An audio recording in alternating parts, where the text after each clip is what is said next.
Good morning from Montesilvano, Italy. This is FIDE World Youth Championship 2023, last day. It is early morning here, 9:30, and games are about to start. I am woman Grandmaster Keti Tsatsalashvili, and this is Grandmaster Arturs Neiksans. The games will start in about 3 minutes, Arturs. I think it's good to go to the playing venue right away. And please tell us what should we expect in the last round of World Youth Chess Championship. Hey, Keti and everybody else who was waking up so early in the morning. Of course, it's tough. It's 9:30 a.m. here in Montesilvano, and also the players had to adjust their daily routine because usually the games would start at 3 p.m. Central European time. This time, this is the final round. That's why the early round, and here you see some of the players already are arrived. I saw a large queue outside of the playing hall. A lot of players, obviously, they're arriving at the last minutes. Also, there was a huge queue in the coffee shop, right? Trying to get the morning coffee. I mean, 9:30, essentially, this is the moment when you are sort of awake, but yet still sleeping. It's going to be interesting. Oof, a lot of games might be affected by the morning rounds, and usually you don't have enough time to rest and then prepare for the players, but this is usually what we have in the last rounds, as we are also going to have ceremony of the very last moment. We're gonna know who are the world champions, and they will be awarded by the medals and the trophies. Well, on the screen we can see Open under 16. The first board, the leaders, they are focused. We're missing the second board, Arturs. Now we just see someone has arrived. We have a handshake over here. Greetings. And yeah, slowly we're gonna get all the players. That's right. So there's only one world champion already known. Here we see some of the officials are gathering here. The players are on the stage. Top two boards of every age category. They're playing their extra recognition for being the leaders. There's one world champion after yesterday's results, and his name is Alexei Grabnev. He was victorious in the open section under 18. He's been unstoppable, basically 9.5 out of 10, already 1.5 points ahead of his closest follower, who is he facing today, Merin. And as soon as the games are going to start, we are going to show you those results. There you see, here are the first most played. We are now following the open section under 16, and since the games are on their way, maybe now, Keti, I think it's a good time to have a look at the current standings and the pairings for the final round of the World Youth Chess Championship. That is a good idea to figure it out who are the opponents of the leaders in each group category. We're gonna receive the graphics on the screen very soon. In the meantime, yeah, so we saw the first moves being played. All right, give us a moment. We also don't have yet any first incoming moves. There you go. There's the graphics incoming. And what do we see here? This is the pairings for round 11. As you can see, two FIDE representatives. Actually, 3 of them on the top 2 boards, open section under 18. Merin can't become the champion anymore because Grabnev is too far away. But of course, he can still fight for the silver medal, which is still up for grabs also on second board because Ansat LDR from Kazakhstan, despite his yesterday's loss versus Merin, he can still do it if he beats Konstantin Popov today. Open section under 16, we see 2 leaders, Jakob Simon and Klimovsky, who have been going neck to neck pretty much entire tournament, exchanging leadership at some points.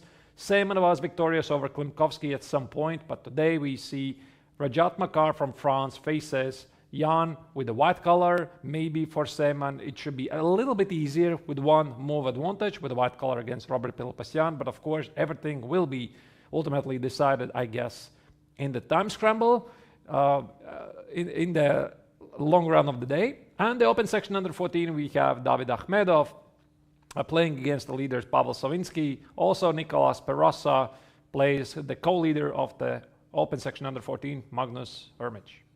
And in the girls section, we have also quite unclear situation, and girls under U18, here we have still a lot of players fighting for the first place. Ayan Alaverdeva is having the most of the points and is the sole leader for the last round.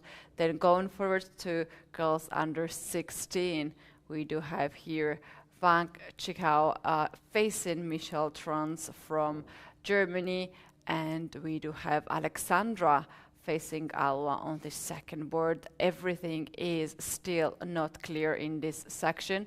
And girls under 14, here we have the leader, Afruza Hamdanova, won her another game, and she is the sole leader. She is facing with white pieces Kesariam Gelate, and the second board also fights for the all kind of medals. Still, this is the category that we don't have the world champion around before.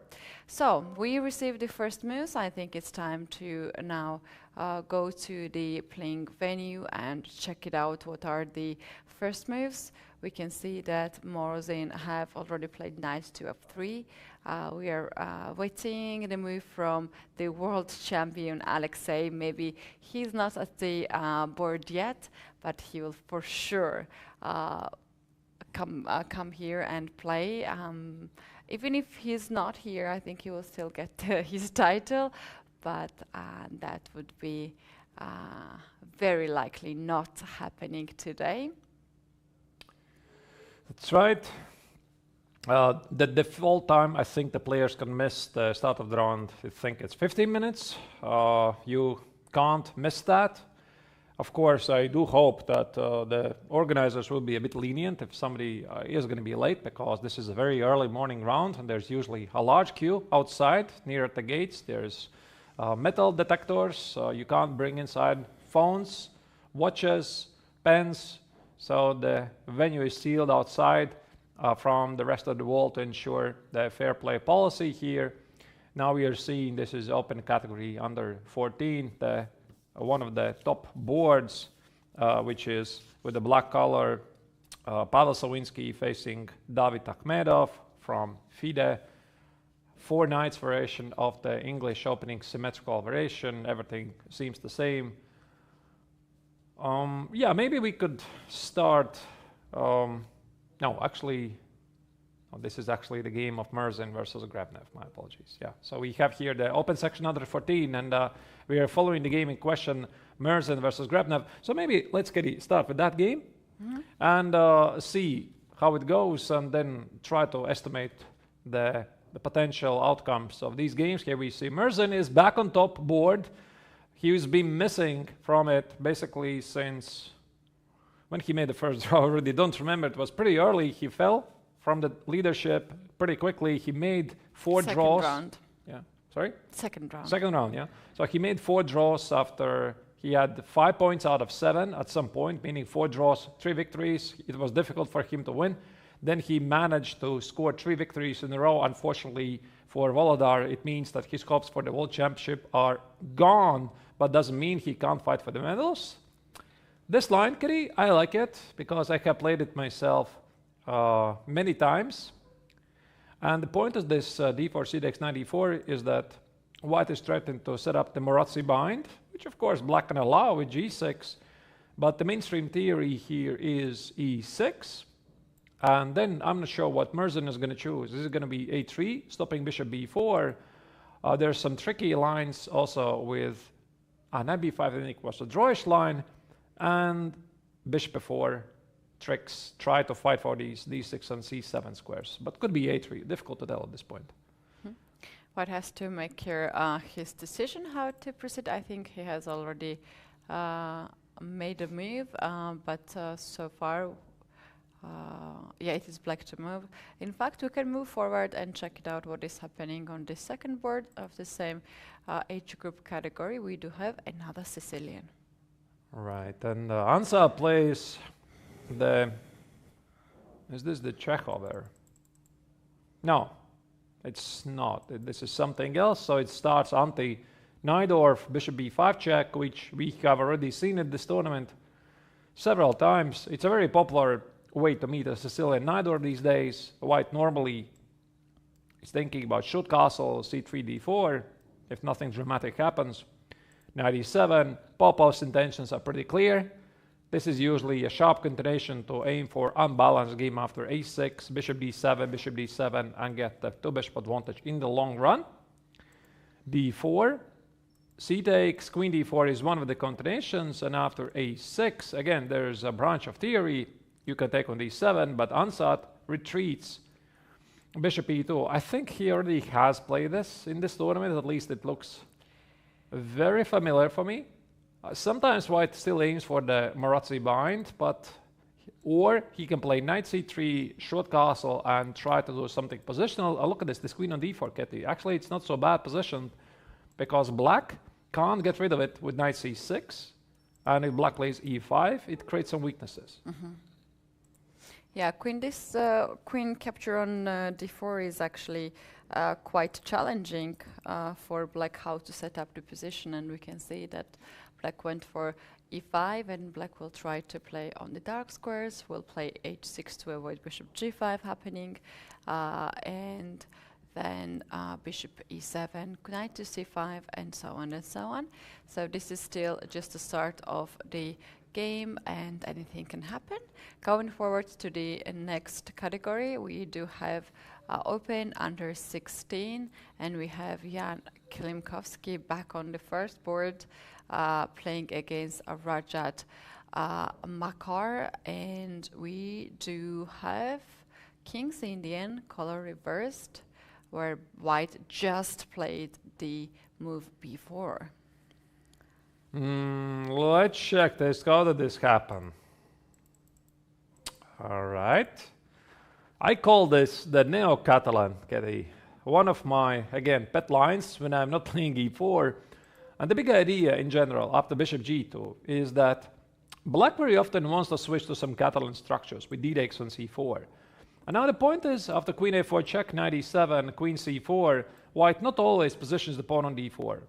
Instead, he sometimes even plays d3 and tries to use this long diagonal to not allow black to solve the problem of the so-called Catalan bishop, the bishop on c8, because black always wants to position it on the long diagonal. Now there's a lot of nuances. That's why I love this delay of the move d4, and it's actually become quite popular. Look at this, how Klimovsky responded.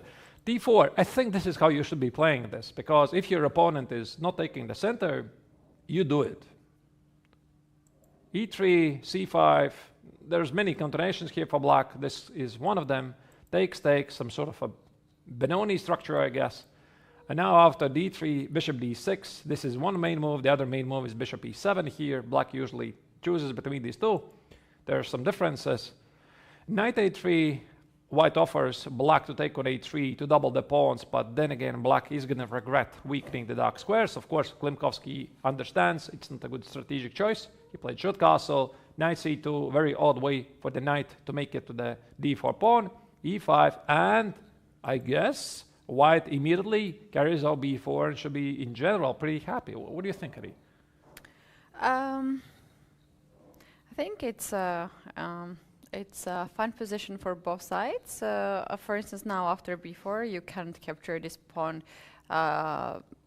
without giving up e5. So white was actually offering the trade b pawn for e pawn. So black has already made a move, and we can see that he has not given the pawn on e5. I don't know, what is the move, Arturs, to see? Black's choice? Could be rook e8. Oh, rook e8 is on the board.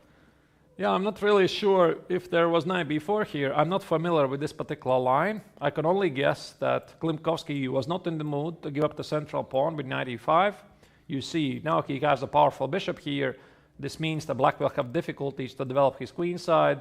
Back to there again with some bishop f4, rook b1 ideas. I think that this is the kind of position where you don't want essentially to trade your central e pawn versus the pawn on b4. That's why rook e8 was chosen, and now I guess we are going to see what Marar has prepared for this game. All right, as rook guards the pawn on e5, now it's white's time to guard the pawn on c4 by pushing one of the pawns forward on the fifth rank, or to play something like rook to b1 and keep the pawns in that way. We should check the second board of this same category. We have here another leader from Poland, Jakob Simon, against Robert Filipposian. We have seen Robert actually earlier on the top boards, but back in those days he lost against Klimovsky, and now once again he comes back on the top boards and facing Jakob. So how we actually got this opening? It was, I think, Sicilian Khan. Let me show you from the very beginning. This is one of my pet lines. Yeah, I guess I have many pet lines. I have many pet lines. I mean, this is my chessable course. So. Do you have more pet lines, or I have kids many. are having all their of my lives? lines are pet lines in general. Okay, but this is my one of my latest courses, lifetime repertoire, Sicilian Khan. Yeah, full repertoire for black. Yes, exactly. Bishop a7. This is also what I'm recommending. Actually, the course I wrote together with Igor Kovalenko. He was mostly the brains of the theoretical part, and I was the guy who was, putting it together. So this is very nice way for Simon to play, because there are some sharper continuations like Queen G4, Queen G3, and I'm not going to bore you again with the details, but Queen E2 is a very practical way how to diminish black's activity, because if somebody plays Sicilian card, you got to understand what it means. It means that black wants to win. And looking at the tournament situation, it's pretty obvious, because the top two board, I mean, Marar versus Klimovsky. Marar has 8 points, Klimovsky 8.5. Obviously, Marar needs to win, and also Klimovsky needs to win, because he's not sure if drawing his game with black against Marar is going to secure him the world championship. Because the second board, Jakob Simon right here, we are following, also his countryman has 8.5 points. And if Jakob Simon wins and Klimovsky draws, then Simon becomes the world champion. But let's not forget also about Robert Filipposian. Robert Filipposian has 7.5 points. He's 1 point behind Jakob Simon, so what he can lose, right? Of course, he plays something really sharp, and Khan Sicilian has a very, very good reputation, meaning going for fighting chess. Sometimes it's a bit dubious, borderlining some hard positions, but if you want to get a fight, this is one of the best ways how to get it. And here we have actually some more moves has played. White played bishop to e3, challenging the dark square bishop of black, and Robert just came back right now and he is trying to figure out his next move. Meanwhile, we will go to the open under 14 category. On the first board, we do have David Ahmedov with white pieces against Pavel Savinsky. Pavel so far is doing great job to keep the leader's position for 3 rounds in a row. He has 8.5 together with Magnus Herich, and he needs to win to guarantee himself first shared place. On the other side of the board, we have David Ahmedov, who has 8 points and is right now at the 3rd position. Yeah, and David we haven't really seen actually at the top boards. I don't remember, maybe at some point like once, but I don't remember. And obviously Pavel, after having a slightly slower starting sort of like round 5 or round 6, he was a frequent guest. Also Magnus Herich had a bit slow at the beginning, but then he climbed and he always was among the leaders. But they had different stories yesterday, because Pavel played a beautiful game versus his opponent from Norway, outplaying in a queen/middle game. Herich was probably at some point positionally lost versus Pham from Vietnam, but then he came up with this incredible piece sacrifice in the time scramble. Things were absolutely intense, and he managed to trick his opponent. So they have different stories, but anyway, what matters? They have both of them 8.5 points out of 10. Ahmedov is half a point behind. Well, I'm not even sure what to make of this, Keti, because if Ahmedov wins, he overtakes Savinsky already in the rankings. And if Herich does not win, Also, Ahmedov has very good chances to become the champion. This tournament is wide open. Yeah, it's wide open. We have 3 players who has good chances to win the gold medal. David Ahmedov has lost 2 rounds in a row, 3rd and 4th round, and had after 4 rounds just 2 points, but then he managed to win 6 games in a row, and then in the last round he made it on the first board, and it is actually quite impressive that he still has a chance to fight for gold medal after 2 losses in a row. And I just pulled up the results, Keti. Ahmedov lost rounds 3 and 4 back to back. So he started 2 points out of 2, and then he lost 2 games in a row. So he was having 2 points out of 4, and guess what? He won 6 games. I just said that. I did not hear that. It's too early. It's too early. I'm going to write it down too too early. early. I'm so bad. If our viewers could not heard me, they heard you. I thought I said something original. Yeah, let's blame it on the early morning. So sorry. All right, but what do we have here? What do we have here? Let's go. You didn't say that yet. No, I haven't talked about position. No, that's safe. Oh my goodness. That part is safe. All right. So again, some symmetrical structure. Yeah, this knight h6 is pretty smart. You would wonder why black is not developing the knight on f6. I think one of the main reasons is that white gets to play this d4, c takes, and knight e4. Hits the knight on c6, and for example, after bishop d7, these positions usually are very pleasant. So I'm talking about something like b3, bishop b2, knight c2, knight e3, maybe e4 at some point, and white is, very, very having a very pleasant pressure here. That's why this knight h6 is pretty smart way to combat for the d4 square, because if white now plays d4, you see that black has a couple of pieces defending it, and also the knight on h6 might actually make it to f5 to make white's plan a bit difficult. It's quite funny that white plays d4 anyway, often in these positions, because as you can see that bishop on c1 hits the knight on h6, but this essentially means that white has to give up the Daxwa bishop. And that's why here Ahmedov played b3, bishop b2, aiming for a positional game, and now after e5, he's trying to figure out how to meet this. Yeah, black actually wants to play this kingside attack with f5, and the knight is not on the way. You don't need to play knight f6 to a8 or h5 to push this pawn. So black has a centralized knight really nicely. However, the knight is far away from d5, one of the key squares in this position, and it gives white all the freedom to dominate this square. So very interesting. Maybe e3, knight d5, d4 should be the white's response here to somehow neutralize black's kingside attack. I like that.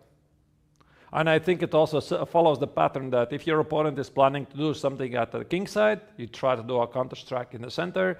It seems that Ahmedov has made his move. He played knight to e1, so he wants to meet f5, perhaps with f4. That's also quite a common response against f5 to stop the pawns being pushed further, f4, g5, and so on. Could be slow. We are going to see. I'm not sure I like this maneuver because it's a typical maneuver in these positions because, yeah, this knight very often goes to d5. You are a 4, Keti, to stop this attack. But then again, I mean, white already kind of controls this square. I mean, how much control do you need? Well, we are going to see, right? I think your initial idea, Keti, I liked it a bit more, this knight e5 idea.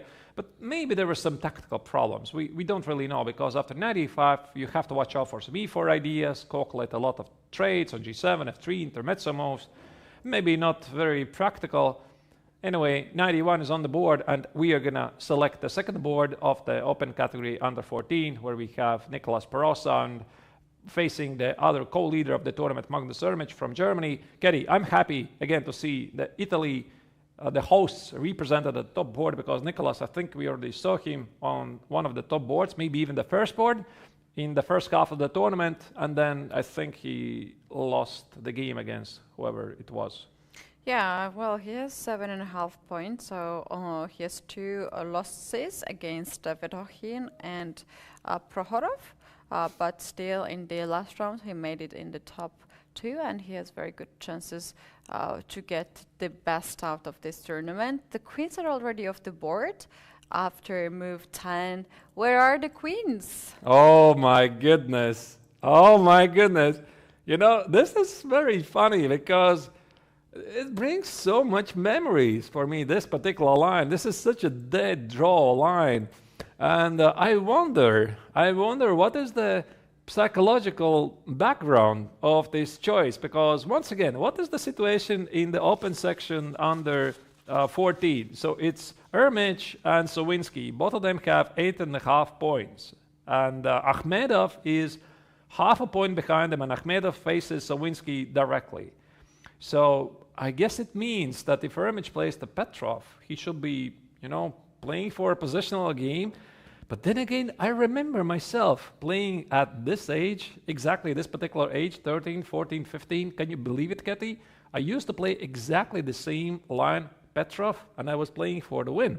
Because somehow I was feeling those positions really well, even this particular line, because Queen E2, it has a very notorious reputation of a drawing line, because White says, listen, I don't want no complications here, let's just get queens off the board, there you go. A lot of people were playing against me like this back in the day, when I was the favorite of the game, and then I somehow kept outplaying them. So maybe let's not fool ourselves that this is still not yet a dead draw, although it has this reputation, but I'm a bit puzzled by this choice by both players. They try to take it safe.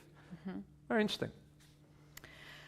Yeah, well, it's always good to know what are the strategies for this round, but seems like it was well thought decision, although White has converted more time already, 21 minutes, 1 hour 21 minutes for White and 1 hour 25 minutes for Black after move 10. So they were actually not blitzing out all these moves, and they were thinking over it.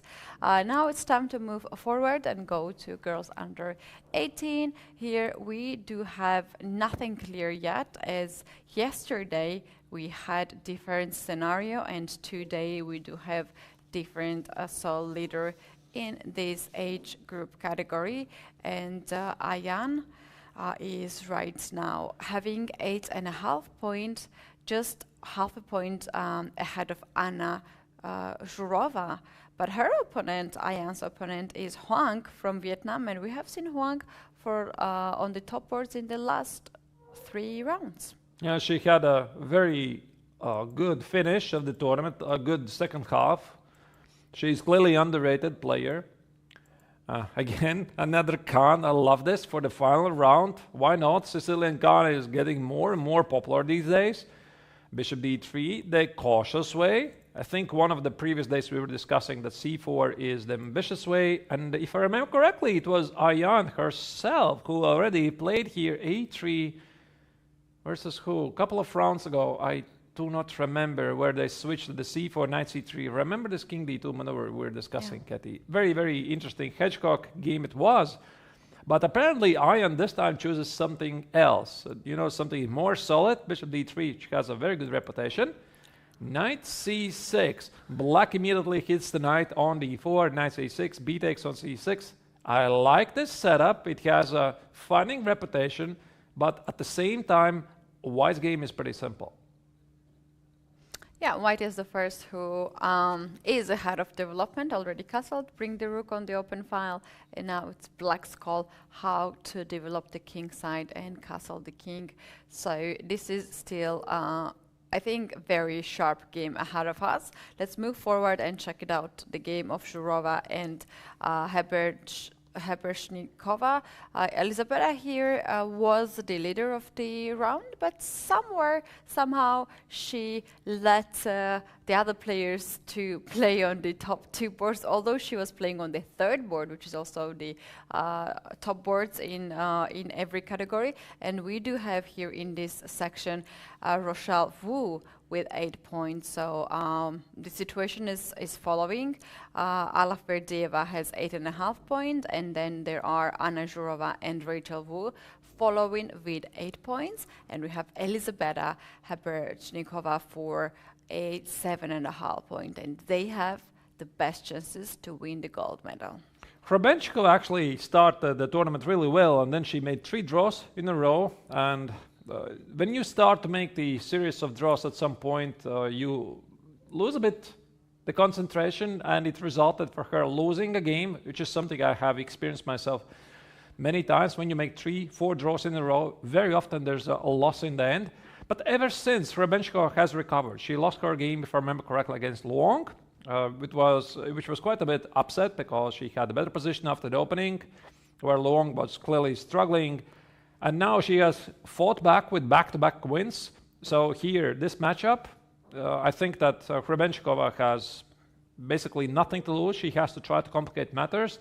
And Zhurova decided not to play h3, which is the main continuation of this very highly topical line, because h3 deals with bishop g4. She plays d4 immediately, and of course Hrebenchkova has to play bishop g4, hit the pawn here, and bishop e3 responds by Anna, meaning knight e4 is not a move because of the typical bishop d5, and black loses material.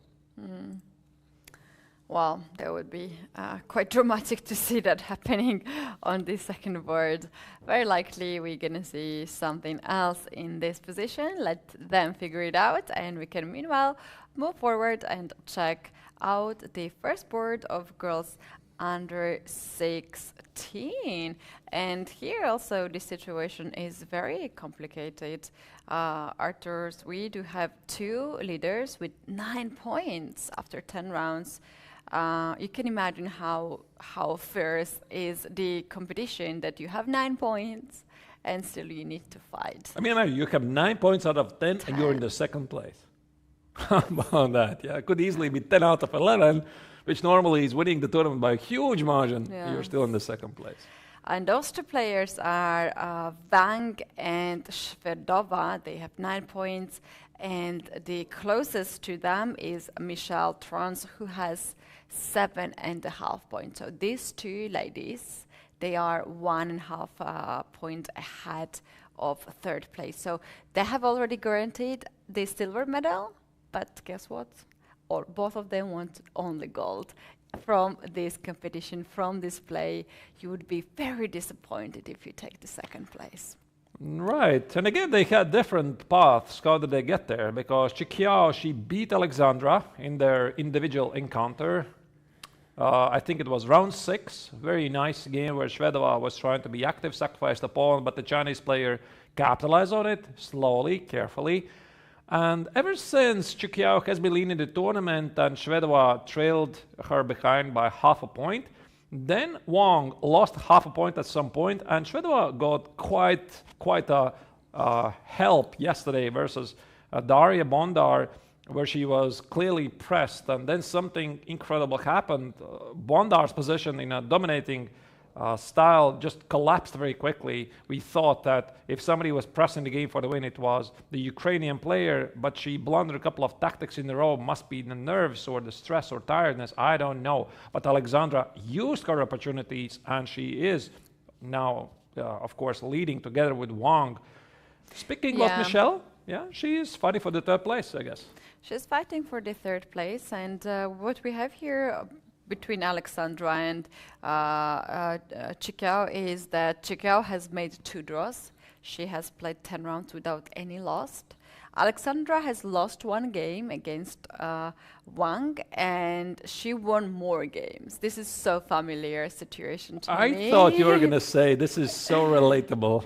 It is. And they both, if they win, both of them, then it goes to the tie breaks, Arturs, and we're going to have one very happy person and another person who will be heartbroken because you don't understand what was wrong. Like, you did your best, you won most of the game, or you didn't lose any game. Can you tell the story once again? So what was it in your own experience fighting in these World Youth Championships? You had it once. I had it once. It was a girls under 16. European Championship, and it was in Italy as well. Girls 16, Italy, okay. So, but it was 9 rounds. It was European Championship, and I have collected 8 points. I won 7 games and made 2 draws.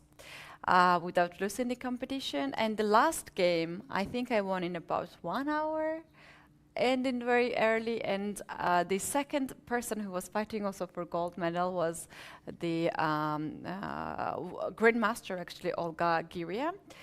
From Russia, and she was playing a very complicated game.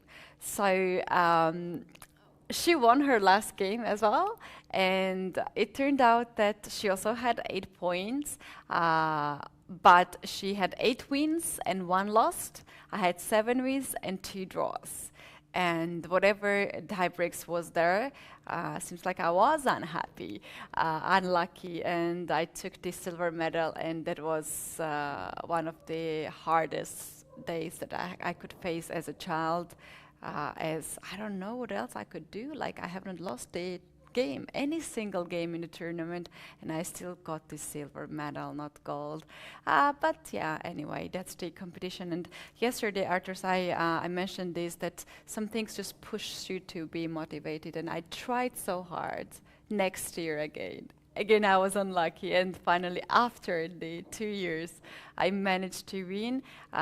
Maybe a bit late. Maybe it took too much time from me, too much years and too much nerves, alongside with other things. But I'm sure that whatever happens between these 2 players, they had amazing run, and they need the recognition in their federations.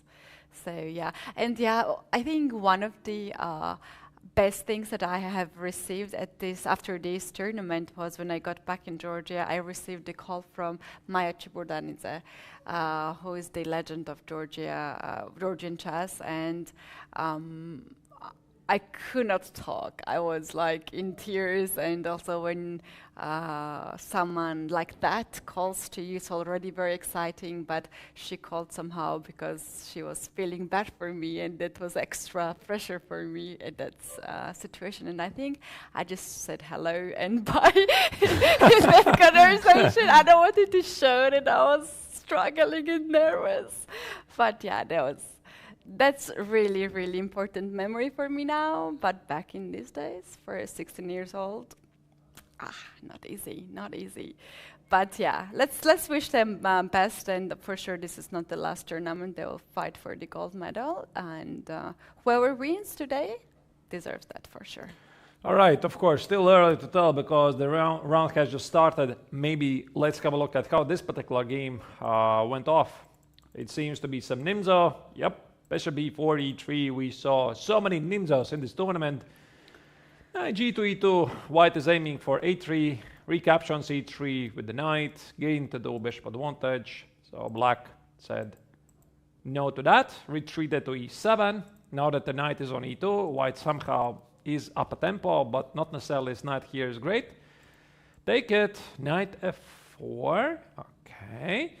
I guess this is a different plan. I think we already saw in this tournament a couple of times, knight g3. One of the players actually, which jumps to my mind, is Rochelle Wu from USA, playing in the oldest category. She was frequently using this knight maneuver. This is the different plan.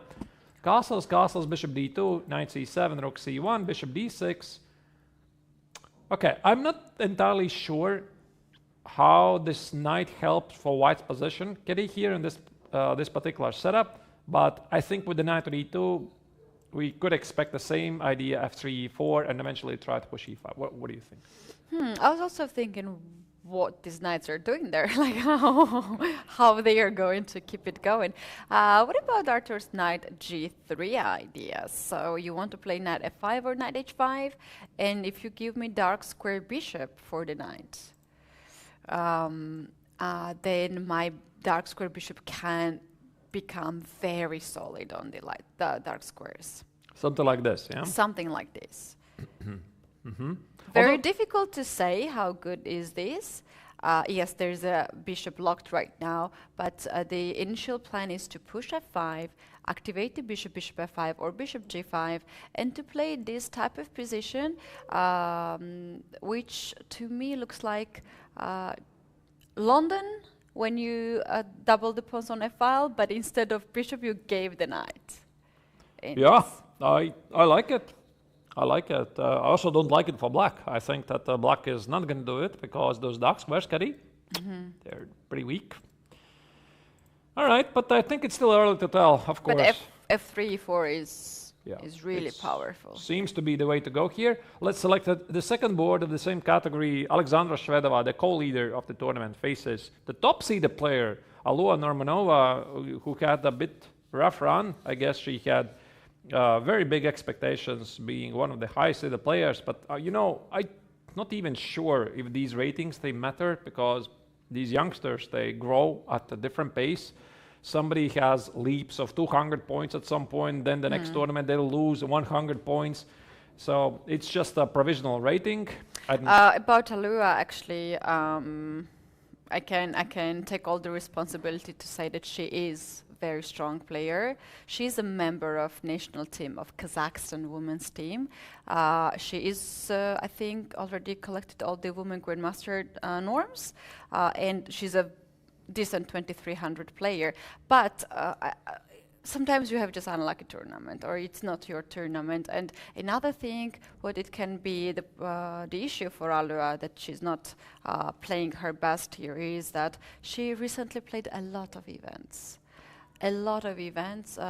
and this can cause some of the players just the tiredness, and maybe she's just tired after playing so much in this year, or it's just not her tournament. But as a fact, I have seen her playing her best. She's very tactical. She's very tough opponent, actually. I'm not even sure it has anything to do with Normanova. I mean, there's this such a tough competition, because also Chikiao and Shvedova, they're performing at 2300 ELO. I just checked, right? So if she slightly underperforms her rating and somebody overperforms, that's what I was saying, right? At these ratings, seemingly big gaps, you would think 200-point difference between two players. It's got to mean something at the youth level. I think it very often doesn't mean, because the players are growing at different speeds, and I've seen it very often, Keti. I remember, I mean, back in my days when I was playing the World Youth Chess Championships, I played previous year, I think it was the first year under 16, I was playing against some guy. His name was Lenier Dominguez Perez. I mean, okay, I mean, he was 2100 something, and I thought I'm a big favorite. I was 2300 something, I think. We played a draw. After a year, Dominguez got 2580. That was pretty incredible. And he was playing the oldest age group. I remember, wait a second, I played a guy last year, right? And now he's 2580. Sometimes these youngsters, they have unbelievable growth. That's right. What we can say about this opening, how we got it, actually? Okay, let's check it. King's Indian, okay. King's Indian defense. Of course, you have to fight. Take it, 94 rookie at f3, c6. Seems to be a very thematical line with d5. Okay, bishop f2, d5, takes, and castle. Okay, I have to confess, I don't know this line. I think that one of the key ideas for white is to properly anticipate d5, take on d5, and push c5. But again, the timing has to be right. And I think we just saw that in the game. So castle here, Shvedova doesn't mind opening up the position with bishop c4. So Normanova played knight c6, and now c5 is played. White wants to occupy the d4 square as an outpost, and also think about knight b5, knight d6 to anchor the knight here on this beautiful outpost on d6. This is sharp. Oh, was bishop e5? Yeah, it's quite something. H2, or why it's just... Well, clearly she's up to no good. There's something she wants to do. There's some tactical ideas. Yeah, some queen c7, or I don't know, knight f4 probably. Yeah, bring this knight. Bishop f4, yeah. Bishop f4, bishop e3. So after g3, you also want to play f4 yourself and hit the bishop and the knight on h5. That's nice. Yeah, and I can also play bishop h3, hit the rook, and then do something active. This game is heating up. The game is heads up indeed, and it is black to move to find her next move, how to deal against g3. We have time to move forward and check it out, what is happening on in the other category. This is girls under 14, and we do have Afruza Hamdamova with her amazing performance, 9 wins out of 9 games, and she is a sole leader. And Arturs, the closest to her, is Elnaz Kaliahmet, who has 8 points. So at this moment, she has already guaranteed herself the 2nd place, which is well done, and she's now facing Kesariam Geladze from Georgia, and Afruza just needs draw to secure herself the gold medal. That's right. So, has she played something safe? Could be. Looks rather peaceful approach against some sort of a dragon. Shall we check it very quickly? What was this? Okay. The accelerated dragon, bishop c4, queen a5. Yeah, this is not your classical dragon, because black delays the move d6, and there are reasons why black does this, because sometimes black keeps an option to play d5 immediately. Also, the classical dragon has quite a dangerous reputation if white is able to play h4, h5 very quickly. And this is again another reason why black sometimes opt for this order of moves. Castle, very positional way. H3, I like this. I have played this myself many times before. Rook e1, thinking about knight e5 ideas, and of course black plays rook e8, not allow white to simplify. So I think here Keti with Afruza is trying to do, she's trying not to play too safe, but you can definitely sense some positional style in her approach, which is perfectly understandable. Yeah, that I can agree with. She's trying to be very solid, and yeah, she will check out what the game will bring to her. And also, I think her opponent has very good chances to fight for third place, or even the 2nd place. So maybe her strategy, Afruza's strategy, is to wait a bit and take all the challenges that opponent offers in this position. Let's go forward and check it out. The 2nd board. Here we have Elnaz Kaliahmet with black pieces. She has 8 points, and her opponent Božena Pidubna has 7.5. She's from Ukraine, and in this tournament, she had some of up and downs in the 2nd part of the tournament, but in the last round, she made it on the 2nd board. Okay, this is... just a second. I don't understand this. I don't think I've seen this before. The queen's gambit accepted, d4, c4, black takes on c4, and instead of the classical moves like knight f3 or e4, now white plays g3, which is quite slow. I slightly don't understand this. I think it basically invites black to play e5 even right now, meaning take on d1, for example, e5, d takes, queen d1, king d1, knight c6, bring out the bishop, long castle. I think black's game is super easy here, and if black is able to play e5 just like that, I think it can be blitzed out immediately. Instead, here Kaliahmet played knight f6 after a 10-minute think, and after bishop g2 he changed her mind again, and now she plays e5. The point is, after d takes, queen d1, king d1, now black has access to knight g4, hitting the pawn on f2 and the pawn on e5, so black gets even a better version of the same line. And I wonder what happened here with Božena. Did she not know this e5 breakthrough in the center, or she mixed up something? Must be mixing up things. Arturs, the idea why black played knight to f6 is that if we go back and if you play with black e5 instead of knight f6, here white's main move is d5. and you can transpose to the same variation after knight f6, bishop g2. Not sure. What you're not sure? I'm About checking the how games. good is this line? I mean, how good is this I'm line? telling you the moves I have seen in database. Okay. This is, and actually, this is one of the main lines here that white can play. And after knight f6, what black choose, this is the main line, and black usually plays knight f6 instead of e5. So you're saying this is playable? It has been played, but not at the high rated players. But if we come back in this position, when you play knight f6 and bishop g2, this is playable. This position for white. But if we go back, what happened in the game? Yeah. Okay. Knight f6. Knight f6, bishop g2, and after e5.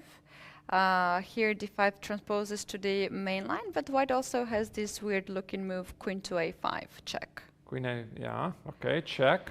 Yeah, and now if you push bishop d7, then at some point b7 will hang, so black goes with queen d7. And the game can proceed with queen d4, queen c4, queen d4. And after queen d4 here, queen c7, and this is very unclear situation. I don't know. Knight x6 and bishop c6 has been played actually in one of the games. Okay, well, what can I say? There's some tricks, of course, but I'm not impressed, to be honest, because I think that there's one of the main reasons why plays e4 or knight f3 to stop exactly the c5. But, you know, I'm not going to argue about some opening tricks. To me, it looks like Pidubna simply mixed up something here. And I think one of the biggest decisions here that white faces is to play either e4 or e3 immediately. By the way, there's this one topical line after e3. If white wants to be safe, black responds sometimes with e5. Here, again, the same idea. And white even ignores the pawn on e5, plays bishop takes on c4, e takes on d4, and then there were tricks like knight f3, etc. So I'm not going to show you those details here. But, okay, I'm Let's actually surprised. check the time situation, how much they thought after this move. Rather, I mean, White quick, thought yeah. 2 minutes here almost for g3. And here? She's thinking. Oh, wow. I think it's some morning round, I'm guessing really, some morning round mix-up, because you never know, because... No, she played. No, she she played. What did she play? Knight f3, yeah? She's not on the board, actually, knight f3. Now, we can argue about if this position is playable or not, but I think that black immediately solves the problems. And if black is able to play e5, take on d4, even keep the pawn on c4, healthy development. Of course, I'm not saying that white is worse here, but this is, I think, that not how you're supposed to play it out. I am guessing that white simply mixed up things. We are going to keep our eyes on this board, but since we have now made a full overview, maybe we could, Keti, once again jump back to the open sections and see how the top board's progressing. What do you think? Yeah, let's do that. I'm curious about this game really, because this is so strange. I've literally never seen this before after c4, g3. But again, I guess I'm no longer surprised. You think you have seen many things in your life? No, but apparently not. Apparently not. I'm always surprised. Yeah, always seeing something. But then I remind myself, don't be surprised. Just sometimes it's so open with the possibilities that you have to be very open-minded, right? Sometimes it feels weird. But as the great Vishy Anand once said, I don't care if it's weird. If it works, it works. And that's it. That's all that matters. So, what do we have here? Volodar Murzin, open section under 18, playing against already the champion crowned, Alexei Grabnev, his compatriot. And Grabnev, characteristically to his playing style, has already amassed a 20-minute lead. Merin is trying to set up some sort of a Marazzi bind. The idea is to gain space advantage. I guess A3 will be played, or B5. B5 has been played. Oh, wow. That's rather unusual, giving up the C5 square. Not sure what to make of that, although white is thinking about knight a4 next, I guess, to fight for those b6 and c5 squares. So, I mean, if you look at the move alone, it's an ugly move, because the c5 square is handed on the platter, but if you think about the long run, maybe white space advantage is going to be a more important factor. All right, let's select the next game. Aldi Aransat plays against Konstantin Popov, another FIDE representative. We saw this game after the opening, couple of moves have been played, and maybe the most important nuance here is that instead of the knight c3 move, Ansat has played c4. And again, the same Marazzi bind, right? I think that the Marazzi bind structure, the pawns on c4 and e4 versus d6 is getting a universal recognition as a very dangerous pawn setup, because if you get to squeeze your opponent, then in the long run, you're getting the better position. The queen on e3 doesn't do much, but you can always improve it. I like this.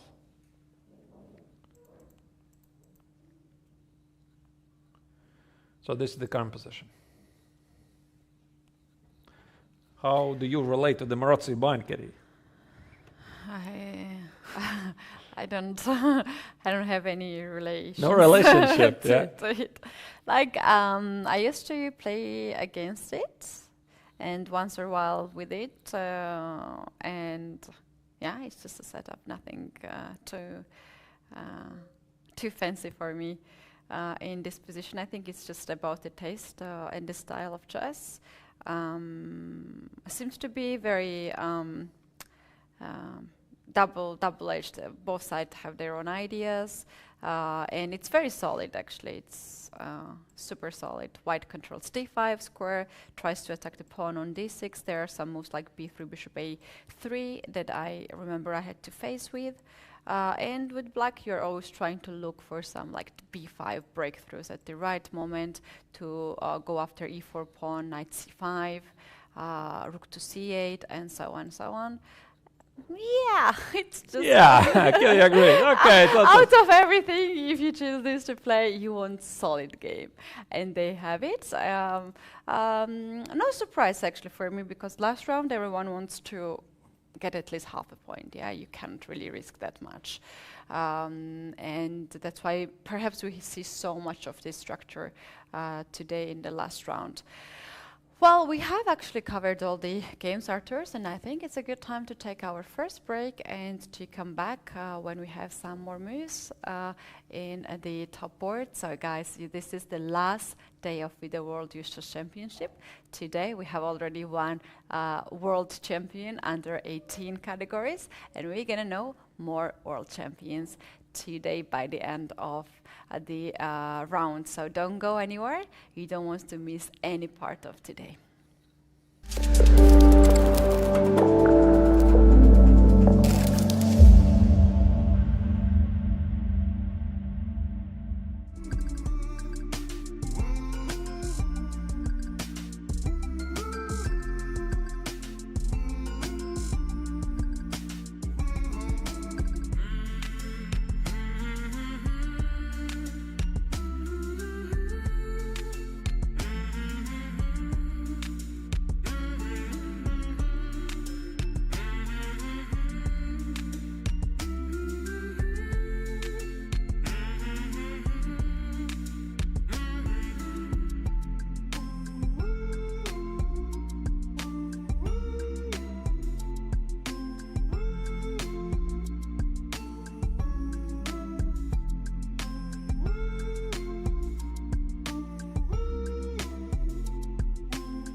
This is FIDE World Youth Chess Championship 2023, the last round. In the studio, we're Keti and Arturs, and we do have the games started just 1 hour ago. Arturs, what is the game that we will be focusing right now? That's right. Welcome back, everybody. I think we are going to be going back to the open section, and since we looked at the open section under 18, and now I think the logical order is we go now to the open section under 16. There's a very huge fight, of course, between the leaders. We have two of them, Klimovsky and Jakob Simon. Both of them have 8.5 points. The Frenchman, Marar, has something to say in the matter because he has half a point less, and obviously that's why he is trying to win his game here. He has chosen something sharp, something Benoni lookalike, and the last moves we just saw played, knight h4, bishop h7. Klimovsky obviously keeps his last square bishop on the board. And Keti, I'm looking at this position, I'm trying to understand what happens if the white player plays b5 here. Oof, that's a tough question indeed. So we can actually take a look after b5. I can assume that pawn takes can be the move, and then to take the rook on a1, and depends how a white will respond. Let's say queen takes. Now if we move the knight away, let's say knight to d8, then two of white's pawns are hanging at the same time, pawn on d3, pawn on c5. Oh, I actually didn't even notice this pawn on d3 is under attack. Nice. All right, could be difficult, yeah? So, I'm sorry, not the pawn on b5, pawn on c5, of course. So maybe white can play something like queen a3. And after queen a3, b6 will pin the pawn on c5, and I think it's just dropping. Okay, so maybe actually b5 is not really working, because I think that Rajat, he did play knight h4 with the idea to play b5. Otherwise, the knight on h4 is not standing that well, because black can always play g5 and push it back. And here he is thinking. I think he wants to play b5, but can he? That's the big question. Because you look at the bishop on g2. One of the big ideas here is get to the pawn on b7. He can play g5 or the b5. Let's say once again b5, pawn takes, rook takes. But there's also knight a5, by the way, to consider. Yeah, let's. But okay, let's do your line, of course, first. Yeah, it's more forcing. I agree. And after rook takes here, white can take with the knight. And white will win time here because knight is hanging. You move your knight away.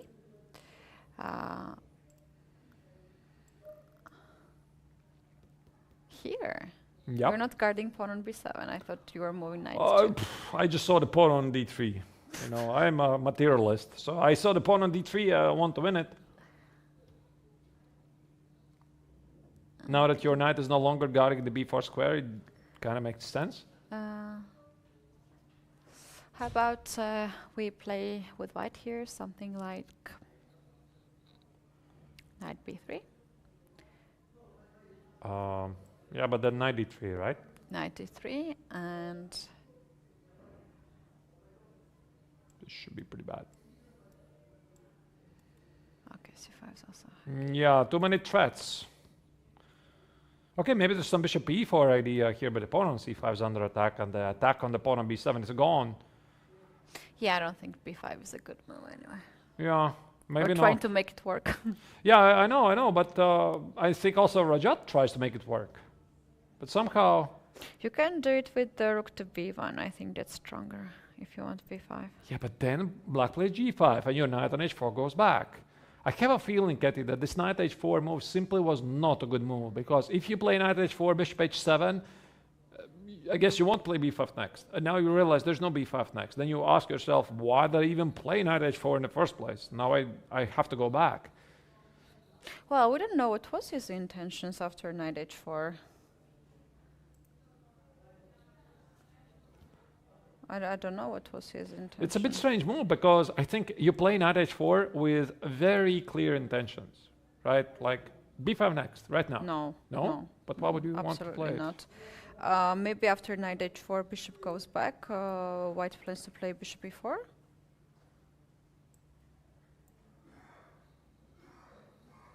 I don't know.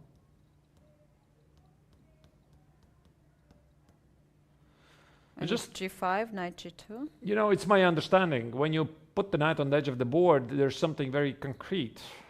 Could it be bishop e4? Maybe. I'm not impressed by this knight here. Well, the thing is that knight h4 was against e4. Maybe white was worried. White was worried here somewhere e4. No, but I think that normally in these positions, what white normally does is, I definitely see it's difficult, but normally white wants to put the knight on d2. d3 is hanging. Yes. That's the point, right? But I think that normally white wants to play knight e2, knight e4, knight c4. The knight belongs here. I mean, it controls some very nice squares. We don't know what happened before. If Rajat had some better chances, I think that. No, he just stopped e4 happening. Knight h4 was for that actually. Okay. Because a4 can be very. Let's go back in that position, Arturs, because the final position. Oh. Okay. Oh no, this is not the final position. The final position is here. Yeah. Yes. Page 7. So if we play rook to b1, let's say some good move, you're preparing b5 instead of knight h4. Yeah. Oh, okay.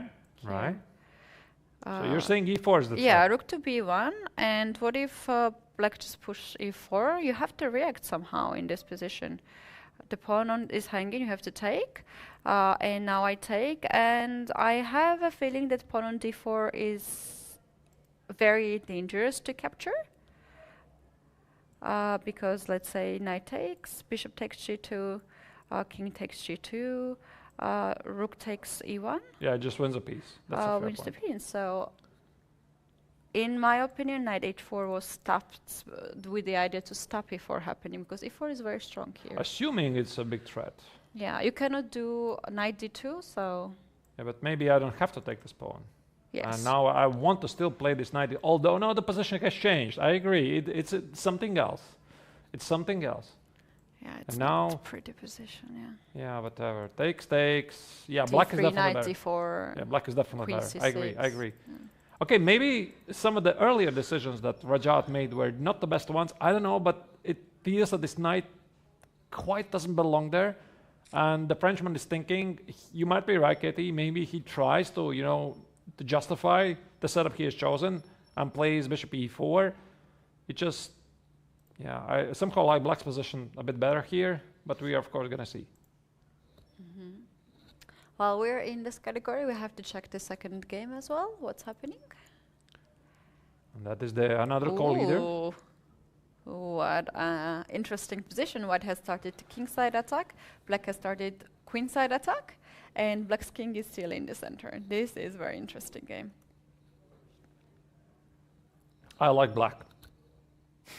But maybe it's because I'm a Sicilian Khan player. You're giving assignments too like fast. I like it. He's done everything he's supposed to. I mean, look at this. He's switched from the Sicilian Khan to the Najdorf-like position. And in the Najdorf, the bishop usually, the Daxwa bishop here is on e7. Now he has managed to route it to a7, trade the supposedly bad bishop.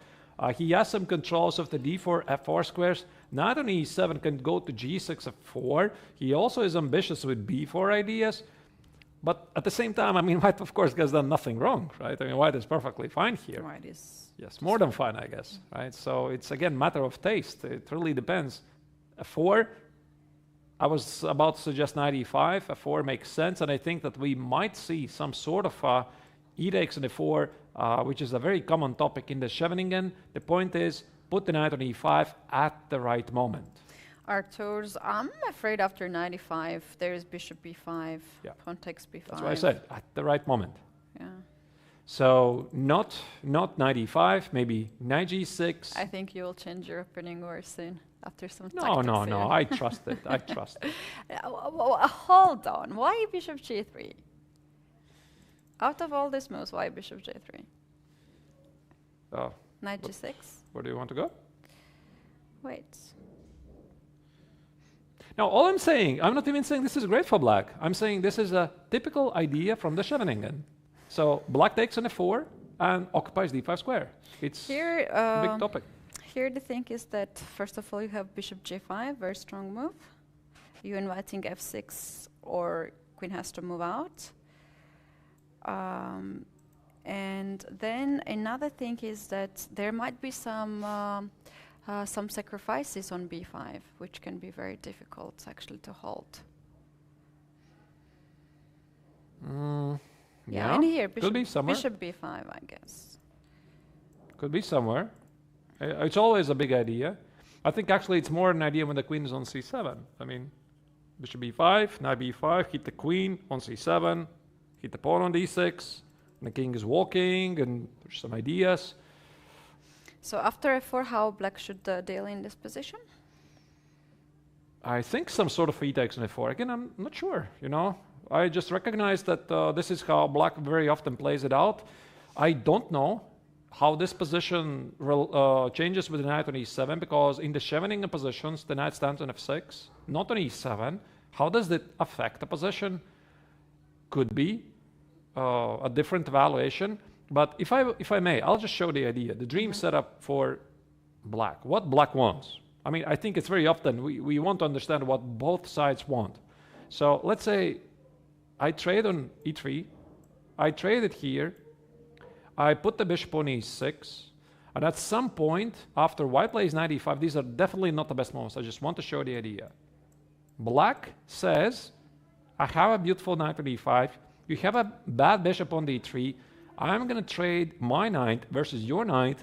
And then in the long run, I'm going to use my pawn majority at the king side, 3 pawns versus 2. I'm going to trade your queens and I'll play you in an endgame. This is what black wants, right? In the long run. Of course, I totally understand. Also, white has a say in the matter. And white definitely has good chances to attack at the king side. f4 is on the board, and now black is finding some ways out, how to proceed. Is bishop g4 a move? That's an interesting move. Some unexpected tactical ideas here. This must be something that Simon definitely has seen.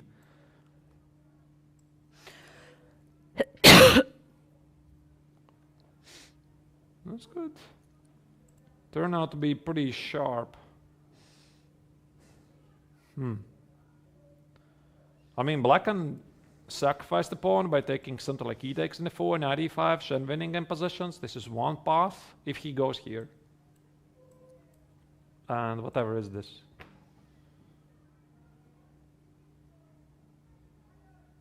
Super unclear. Okay, white is up a pawn, but the black king is exposed. We have queens on the board. We can assume white is better. I'm assuming some knight e5 idea. Maybe white is much better here, but visually, I would totally get if black would go here. Another idea, maybe black can cast a short. Keep the ducks with bishop alive, which gives white ideas to start this king set attack with f5, knight e5 idea. Keti, what do you think? I like bishop g4, I think. You like, yeah? Yeah, it's definitely something to consider, yeah? Yeah. It turns the somehow the character of the position, because if you, I don't like this position, so it takes f4. No? No, it's white has very strong pieces, very, very strong pieces. And there is d6 weakness, and it's very dynamic game. Like if black makes, of course, like 2-3 moves in a row, black controls e5. But there is a problem that you cannot do that fast. But bishop g4 actually changed the directions very much. And now Pilipasyan has to decide, does he want to do this or not? Because this is something he was not planning, clearly. And I think that when he was in this position, he was thinking about to control those dark squares, put the bishop on e6. And now a new opportunity suddenly arises. And he has to forget everything he was calculating before and try to adjust. Is bishop g4 something you want to do? Because you assume that your opponent is not blundering this, that he wants you to go there. You try to estimate, am I not getting led into a trap? Or should I proceed with my own ideas? But what are they once again? I mean, I think white wants to play f5. This is what you don't want to allow. f5, g4, g5, white gets space advantage, and black is feeling pretty cramped. So yeah, I think I didn't mention that this f5 idea is something that black has to counter. That's why no castle here. Maybe it's nothing, of course. After should castle f5, who says that white is immediately succeeding at a king side, but it looks dangerous.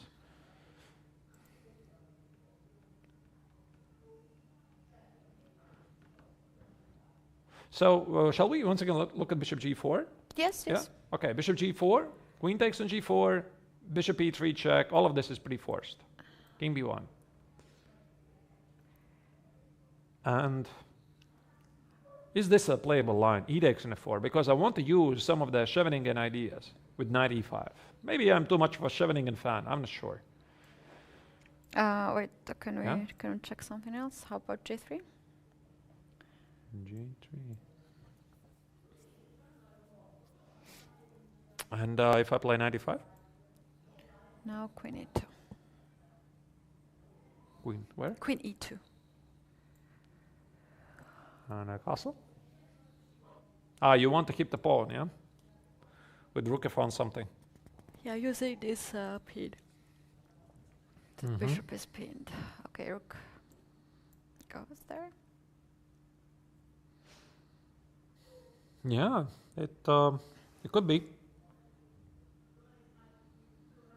Could be also a move. G3.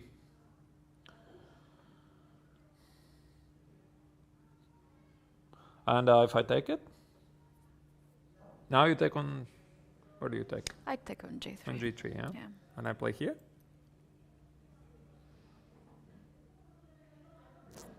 You're going for some attack, yeah?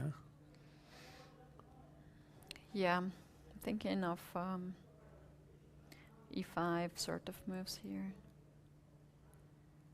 D takes is dangerous. Bishop takes. And knight takes.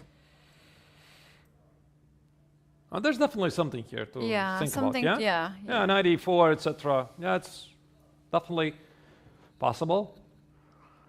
It just shows the rich possibilities of this position. And if I would castle short, just protect the pawn, I guess you can still play f5. I think maybe knight e5 first. Knight e5. Open up the bishop here. That makes sense. Oh, and now I get to execute my idea if I'm actually getting it. I want to put this knight on e5.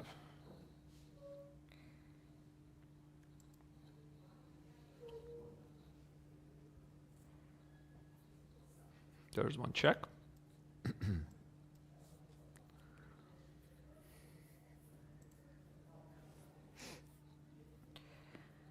How about g3 again? G4, G5, yeah? Yeah. Could be. Well, I don't believe it with these bishops on d3, knight b3. Not really attacking, but yeah, there's definitely potential for a king's attack. Queen f3 maybe. Yeah, queen f3, g4, g5. I could drop the pawn, bishop f4, etc. All right, we'll see. Yeah, we'll see. Yeah, I think it's gonna happen. Bishop Bishop g4 here looks the move to be quite pleasant. All right. Could be also some other moves, like yeah. By the way, I was wondering maybe there's at some point some intermezzo move b4, which is a very common topic in the Sicilians. Big choice here for the Armenian player. That's why he's already spending here a good 15 minutes or so. Let's move on to the next age category. Open section under 14, we have David Ahmedov, also playing here against another leader, Pavel Savinsky. Big fight for the World Championship title. Here Savinsky and Magnus Herich, they are the top players, 8.5 points out of 10, and Ahmedov is half a point behind. And there you go, f4. Keti, your idea is on the board. Actually, this knight from h6 went to h7, like nothing happened in this game before. And instead of f5, like just decided to push to activate the pieces. Knight f5, knight e7, and after knight e4 that white played here, I think that actually stopped pawn f5, because after f5 you play knight g5 and you get the light square bishop, and obviously without light square bishop you can't have any serious chances for attack. So black went bishop g4, attacking the queen, invited f3, then bishop to f5 back, and after f4 here, there was a move actually that has been played, but let's zoom a little bit to find out last two moves. Yeah, I also don't see the bishop on f5 for black from this angle. Maybe we can zoom in. Maybe bishop went to h3. Bishop h3 has been played, I guess. So the... But the pawn on d6. Bishop g4. Bishop g4. And oh, bishop takes the knight. Oh. Bishop takes the knight. Wow. That's a big choice. Big decision. That's a big choice. You said something about this attack without the light square bishop being impossible. I agree. You know, I'm not sure about this. And just before here, the young Polish player, he took on e4. I tried to estimate who is favoring here, and I had a mixed feeling really, because with f4, it seems that white is, you know, thinking about some kingside attack, beautiful ideas, get to the f6 square, f takes on e5 somewhere is a possibility. But there's one thing which confused me, Keti, is this knight on c2, right? And I do not understand how this knight on c2 affects things, because if this knight was somewhere else, let's say in c3, I would totally say, without thinking, what is much better, right? Controlling all the central squares, f4, nice kingside attack. But the knight is on c2, and you remember this idea, why play knight c2 with ideal to play knight e3 and knight e5, but apparently he changed his mind. Yeah, this knight from c2 supports d4. Maybe white wanted to play d4 next move and open up a little bit position. Black has weakness on c5, d6, and it's just attacking it right away. So you're saying here that white played the knight e1 with a different idea. Ah, right, he played e3, of course. He played e3, not knight e3, so knight e5. Maybe okay, he just wanted to play d4. Yeah, maybe this was his plan all along. Okay, right. I mean, I don't know these nuances so well in this position. And black's respond here after bishop takes the knight. Maybe he wants to play f5 now, kick this bishop back, and after bishop goes on g2 to play e4 and close up a little bit the position. No, but that is dangerous, I think. I mean, look at this. Let me just play a couple of moves on the board. Not sure how accurate they are, but just to illustrate the point. Look at this bishop now. e4. Shall we play d5 instead of taking? After d3, yeah? Okay, let's include maybe the bishop trade. Yes, and now d5. I think it does not work.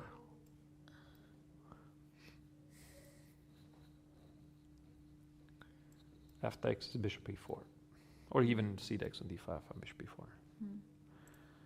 Otherwise, nice idea. Yeah, if black was able to bring the knight in the game, somehow hit the central squares, although the pawn on e3 is protected somehow by this weird knight on c2. It's very interesting. Unique position. And if queen e6 after d3? Queen e6 here? Take bishop, take bishop. Here, yeah? Yeah. And queen e6. Yeah.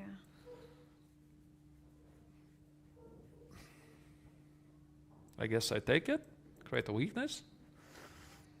Keti, can I play knight c2, knight c3 here? No? You can try.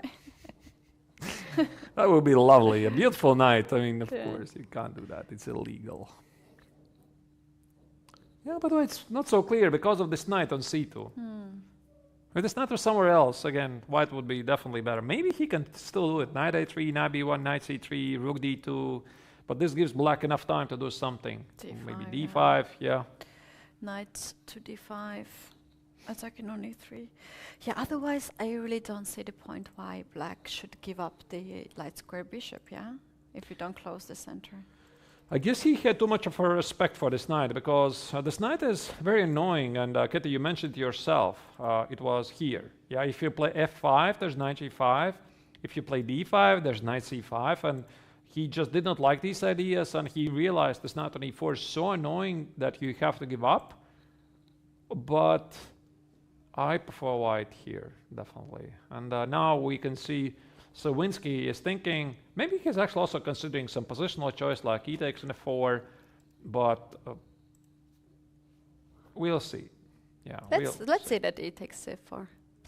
E takes. I guess I should. Yeah, I guess I take on G7. Not sure. And some sort of G takes. I guess take towards the center. But maybe actually this is a pretty good idea for black. You know, you clarify situation. D5, C takes, knight E5, big classic. Rook D8, Rook E8, B6, exactly what you need for a critical game. Simple, center-based game. Well, white is trying to play weird chess, trying to surprise you, because Ahmedov is the one who needs to play for the win desperately. He's half a point behind, and if he draws, then I'm not sure if it's going to be enough for him to get the medal, because right now he is in the third place. Clear third place, but oh my goodness, there's so many players with 7.5 points and better tiebreaks. So I think he needs this win. Yeah, he definitely needs this win. Shall we check the first board under 18 to see what's the situation? We have here the Merin, who is actually trying to get the medal if he wins the last game, but Alexei. Okay, his time is not so impressive today. He doesn't have 1 hour and 20 minutes. So today he is then spending more time. In the previous tournament so far, Grebnev's decision speed was just impressive. It could be the morning round again, 9:30. Keti, what's the earliest time you have ever started the morning game? 9, I guess. I have 8.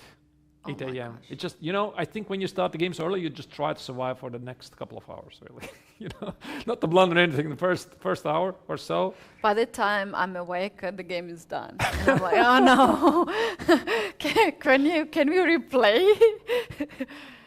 Yeah, and it's a big struggle for. It's not because it's uncomfortable to wake up or people don't like to wake up in the morning. Just you have the routine. Your brain wakes up a bit late. But I think one of the main reasons why this early round was organized, because there's planned the award ceremony in the evening. Yeah, this is actually normal things, not a surprise. Right. Not for travel, but for the ceremony. They need to prepare things, they need to prepare everything, and if the game would start normally at 3 p.m., it would finish at 8 or 9. Yeah. There's no time, so in the middle of the night, nobody's going to be rewarded. Of course, that's why they organized this early round, the final round. So that's the normal thing. We are used to it, but our brains are not used to it. Arturs, one of the tournaments that I had to play in Vietnam, we had a special routine actually with my coach that it was 6 hours difference to Georgia, and we were starting our trainings way before. So the brain gets adjusting with the time schedule, and your brain is active during that time when you have to play chess. It was very difficult. We trained for 1 month like that. Wow. It was very difficult. You know, I noticed actually this example with some other sports like ice hockey, that some teams who are traveling big time zones, sometimes when they're traveling, they're not even changing the clocks, meaning they're still living the same rhythm, if that's even possible. So you're still living like with the same clock as you are from your point of origin. But if you are ahead, then if you do that, you sometimes will it's be late for the game. Mean, it's sometimes difficult to adjust, but you try to stay in the you go to sleep at the same time, you go to eat at the same time. If it's possible to adjust it, like if there's you're going to other side. Otherwise, indeed, there's jet lag. Of course, it's a very big topic in all sports, not only chess, and very often players, when they're crossing many time zones, they try to arrive like 1 week before, you know, because I think according to some theory, the hardest days are days 7 and 9, I think. I just remember these days from somewhere that the first days you survived, they're really tough, and then it comes this 1 week, it just hits you really hard. That's when you feel the tiredness. Yeah, so this is very important. And there are also some people that's quite often at the school and universities. Some people are morning person. Some people are like night owls, and your brain works differently in a different part of the day. So very difficult. issues for the chess players for the last day. It always looking like this. Early rounds are no fun for our brain, but you have to do, and no one is in a better situation than you are. Everyone has the same conditions. All right, speaking about this position, I think Merin has a much better position. I'm not sure how his b4, b5 helps him in the cause, but he has the entire king side at his disposal. Look at Grabnev's position. So he is seemingly solid. He put a bishop on c5. I think he wants to play f6, knight g7, and, you know, say, do your worst. But white plays king h1, f4, bishop c3. He is the one who is calling out the shots here. And I think that we could actually see here the leader suffering the loss of the first points here, because he's so far having impeccable run, 9.5 points out of 10, unstoppable force, winning how many games in a row. You can see he looks pretty tired. Yeah, but it doesn't look so bad from the first line, black's position, yeah? No, I'm not saying it's bad, it's just the white is clearly in charge. Yeah, so we cannot say that black will lose king this side, one. just everything pushed forward. Especially after winning so many games. Grabnev will hold it, I guess. We'll see. We'll see. We'll see. All right, let's maybe move on to the second board. Yeah, let's do that. Open section under 18, where we have Aldiar Ansat versus Konstantin Popov. We just saw something happen in the center. I do see the e5 and e4 pawns have been traded, meaning about here, after knight c5, black invited white to play knight e5. You can see you can't take on e5, the queen is under attack. And now they traded the pawns just like this. Queen b3 with idea bishop e3, bishop b6 has been played here by white. And black has to do something against it. What can we do some weird looking ideas? I mean, you gotta do weird, otherwise I think black is just solidly worse. The bishop e3, Keti, let me just draw some ideas like bishop e3, how do you defend the pawn? Bishop d4. Knight c5. Knight, for black, yeah, knight c5. I was, for white, dreaming knight e3, knight e5, get the knight here. Black has weaknesses on d6 and b6, white has none, and I think you're right, it's gotta be something weird. f5 maybe related, some king side attack? f5 falls for c5, check, and c takes b6 with a tempo. So maybe starting with knight c5 first. That's a good point. Kicking the queen away, and depends where the queen really goes here. Queen. Not sure. Queen. Okay, let's say queen c3 just to show the point, yeah? f5. And some sort of a bishop f6. Maybe actually this is good for black. Some queen e1. Some rook e8. Go for dynamics. Knight e5. Again, I think I'm already jumping to the conclusions here, but stuff like this, yeah, so have beautiful piece coordination and try to ignore those weak pawns. Could be. And Konstantin is thinking about his choices. I don't think he wants to go passive here. Protect the pawn on b6, like rook b8, bishop a8. Then white simply is gonna rearrange his pieces and enjoy the better position. Speaking about Aldiar, yesterday he suffered an unfortunate loss because he was having a brilliant run so far with 7.5 points out of 9. He started really strong. One of the first points, half a point he conceded was playing the only draw that Alexei Grabnev had in the tournament so far. So no losses for him. And then last round he lost against Waldemar Merin. He was just outplayed with the black color. Slowly but carefully, the top-seeded player used his chances in the Trompovsky, which then transposed the exchange Karakan. Now he has another shot, and there's an open race for the third place, possibly even second place if Merin does not win his game, because again, the tournament situation is that Grabnev is already the champion, Merin has 8, and then we have no less but 4 players with 7.5 points sharing the third place. Ansat, Konstantin Popov, and also the third board, Agustin Yukash versus Chakraborty Mayank from India. Yeah, that's the situation in this category. Arturs, there is a very interesting position. Let's go to the girls under 16 first board. We do have some serious actions. Okay. Michelle Truns facing the leader, Chikia Wang.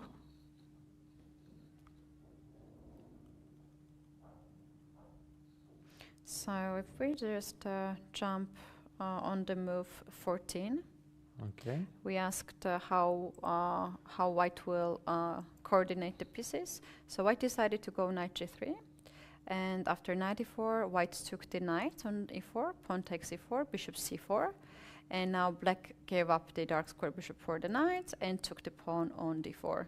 White responded with queen b3, hitting the pawn on f7. We have bishop e6. And bishop to e3 attacking the queen. Bishop takes on c4. Wow. And in this position, white made a very extraordinary decision. Queen takes b7, attacking the knight. Queen is also hanging, rook is also hanging, and the bishop is on c4. For the moment, protected, but can be also the target. This is some nice calculation.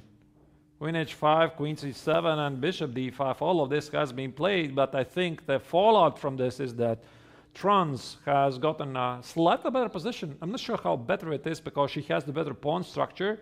The bishop on d5 for black is pretty passive, trying to hold this pawn on c6. I like white here. It looks equal to me, actually. In this position, black has its Could own equal, yeah. ideas. Rook e6, rook h6, rook g6, a4. So yeah, the bishop is not looking good, but I prefer to have this bishop here on d5 to guard the pawn rather not to. Yeah, rather than give up the pawn. Yeah, it looks fine, but whole game itself was very tense beforehand. And if black is able to play a4, fix the queen side, maybe there's nothing to worry about. Yeah, so maybe this is one of the first things that Truns needs to figure out, and she just played a move. What was it? We are going to get our answer in a moment. Not entirely sure. I see the pawn still stands on a3. I was wondering maybe she was considering some a4 ideas to fix the pawn on a5. Can we perhaps zoom in and see what was the decision of the German player here? She's been having a very good run so far. And obviously is looking for a way to overtake the leader here. It is still black to move. We have not received the move. Rook d2, I think. Yeah. Okay, I guess you're right, Keti. It's equal. Yeah. a4, fix the pawns. White is slightly pressing, I guess, because of the pawn structure. It's not enough, clearly. So it's only a start of the game. Yeah. Arturs, let's go to the girls under 18, the first board. Here we have also a very interesting development with this queen on h5, stopping black to castle for the moment. The bishop is on the way. Here, Ayan looks very active. Yeah, last time we left it here. Knight c3, bishop b7, f4. Okay, I mean going after the kingside attack. Whoa, d4. I think that in general, Keti, black doesn't want to do this, to play d4. But now that I start to look at this position, I realized that Ayan basically provoked it. She played a4 to play a5, play e5, and black simply does not have time to develop the kingside pieces. But if I may, I would like to go back a couple of moves. This move, knight e7. I don't think this is how usually black develops. The knight usually goes to f6. And now the key idea is that after f6, knight f6, white traditionally responds with e5, knight e7, queen g4, the knight goes somewhere to d2, f3, black plays something like g6, because the problem of the pawn on g7 definitely is there. And then we have a very big struggle, and I think the bottom line is that if black survives the next 10-15 moves, she can take over the game. I have played these setups myself with the black's perspective, but knight e7 is something else. And I think that Allakverdieva, she has found a very nice way to underline that this move has drawbacks, because what Long is doing, she wants to put the knight to g6 and play bishop e7 or bishop d6 with all the comfort. But look at this, after this move f4, you can't play knight g6 anymore. Yeah, there's f5. And you are afraid to play g6, there's still f5. So she had to change the course of the game and play d4, which just hands some of the central squares on the platter. Wow. Yeah, I like this maneuvering here with white to get back knights at the starting position and to reach c4 square for the knights, potentially to get it in on e5, maybe something like a4, a5 to stabilize the queen side and get the space advantage. Maybe e5, knight d6. Seems very comfortable play here with white. I think white is much better. Totally, much better here. You know, very critical Arturs this morning for all these girls. No, I mean, yeah, I don't know. I'm looking at this position, and if I like the position, I say it. Yeah, I like it's winning. No, 1-0. I did not say it's winning. I say white is much better. Yeah. I think that white's position is beautiful here. On Allakverdieva, I think I did against something. Actually, Arturs, so we have left girls under 14 board very fast. At the beginning, let's go there on the opening. After second move, white was actually, after third move, white was thinking very long. So this is the last game. Yes, last game there. Okay. And if we go back a few moves, they are not playing that fast. They have played only 9 moves. So after this, knight c6 has been played, queen to a4, and pawn takes on d5. This looks very much like the Catalan, one of the Catalans' line, and white has to take on d4 now in this position. Instead, knight went to e5. So let's see first knight d4, what could happen. After this move, queen takes d4, bishop takes c6, bishop d7, bishop takes d7.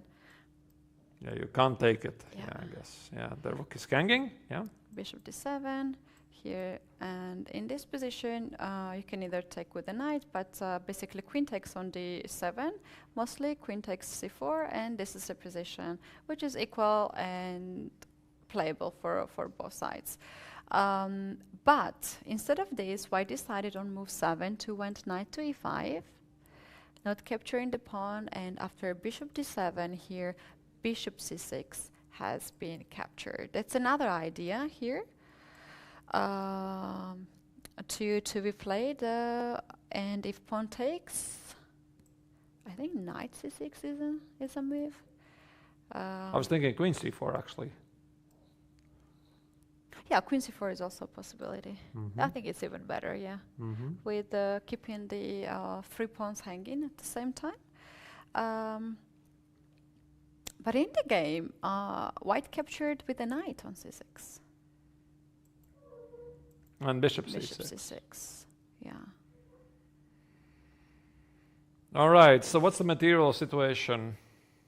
Black is up a pawn. Yeah, in this position, actually, white can get the pawn back on c4, but what is very tough for white is that there's rook b8 move. And this rook becomes very active. Rook b8, rook is chasing, queen and the bishop. So let's make it on the board. After this move, you take on c4 perhaps, and rook to b4, I guess.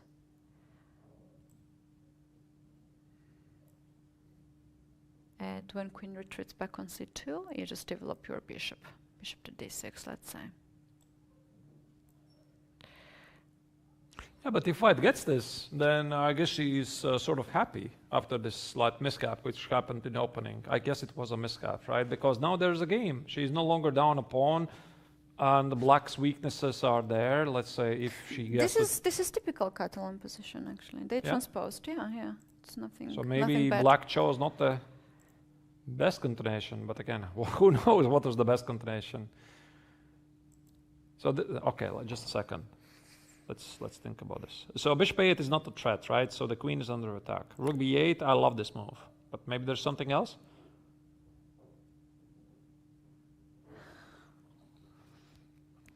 Yeah, I think rook b8 has been played mostly here.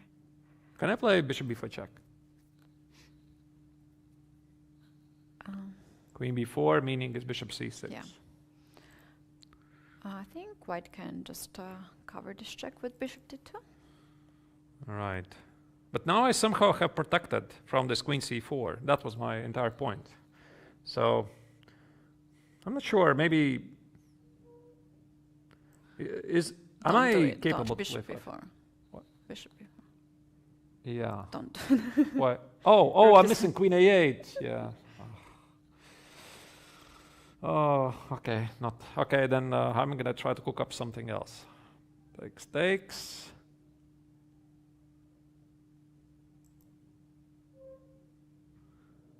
Yeah, but okay, I get it. It's not so clear.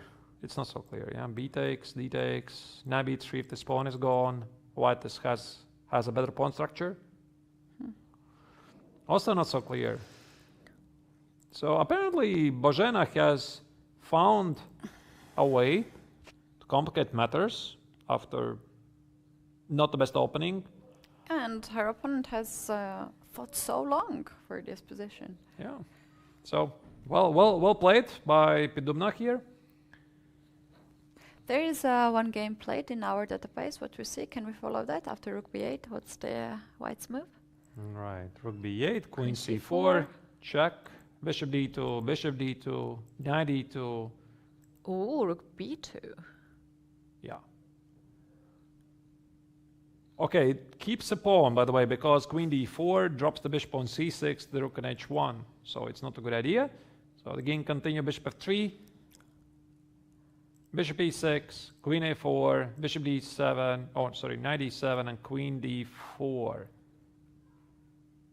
You know, I'm not entirely sure how forced Keti is this line. No, it's not forced, actually. No, you can not play really forced. something else.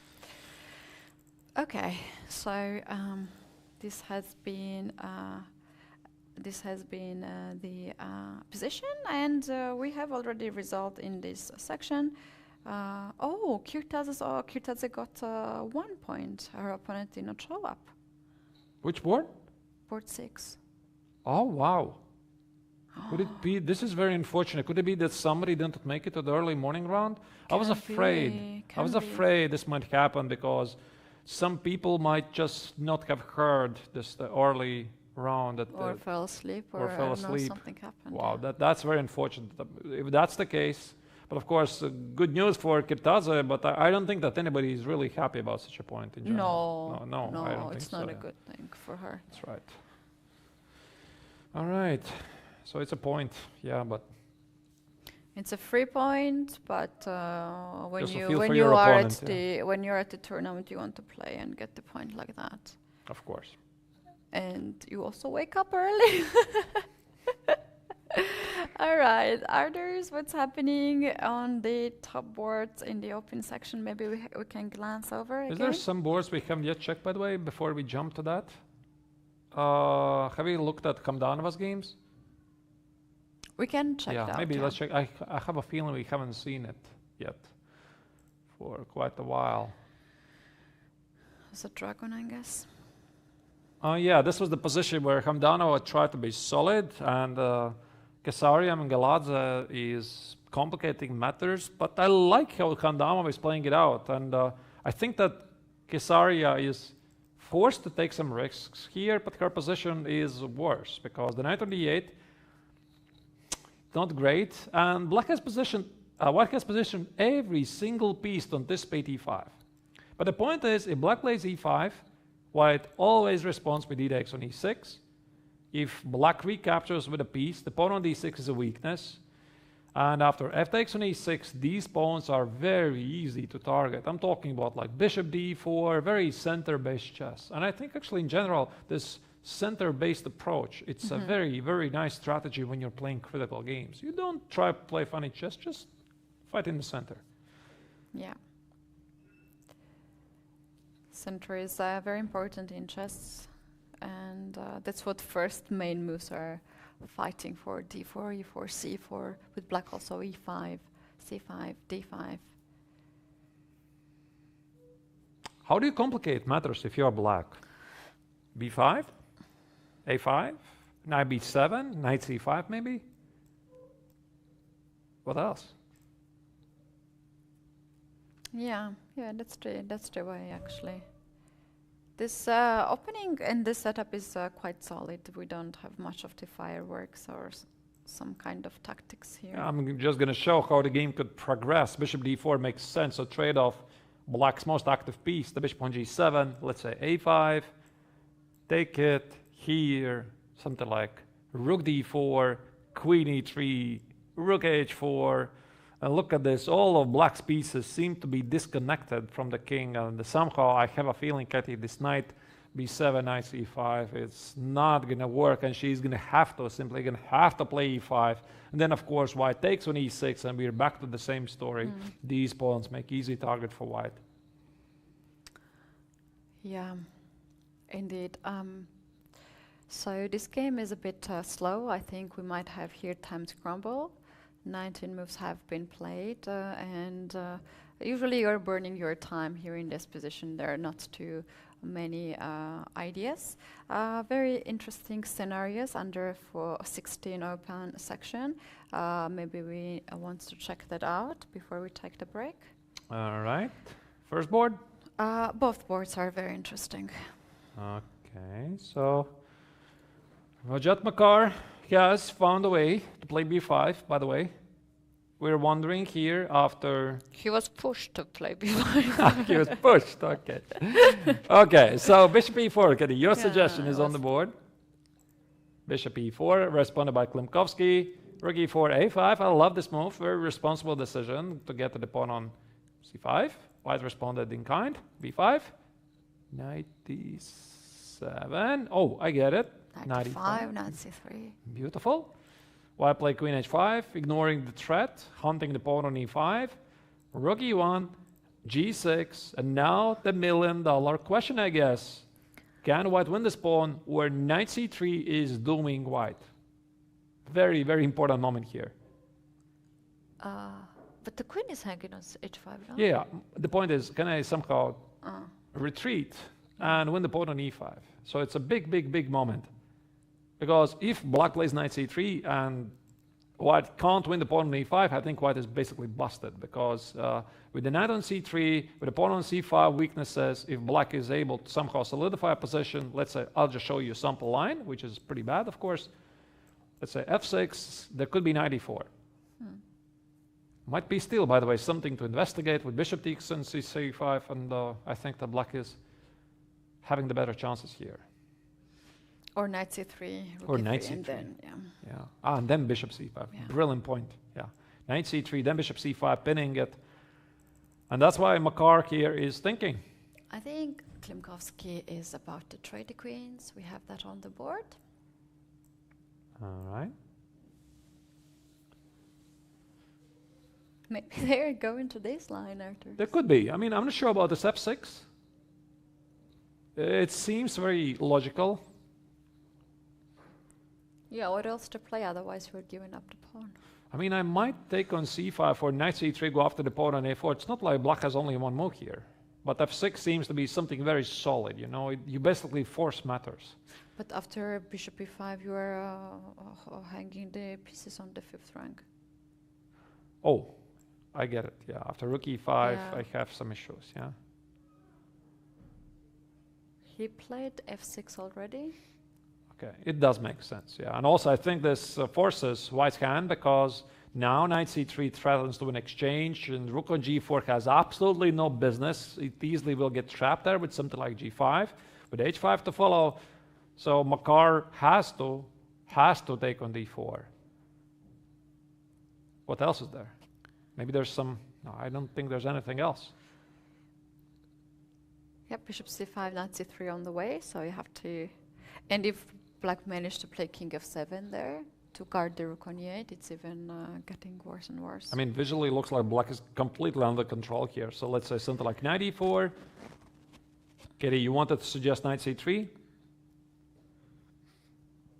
And, I mean, okay, maybe I don't have to retreat with the rook. I could sacrifice the exchange for a pawn, but I don't really see how. Knight b3 doesn't seem to be enough.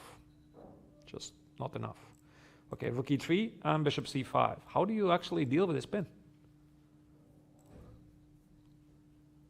F4 it just increases the spin even further. Yeah, so no, I was trying to get to the pawn on e5, but I mean the pin is still there, right? Yeah. So, and the pawn on a4, by the way, is also under attack. A minor little detail. Wait, I think that Marar is in trouble here. How do you play?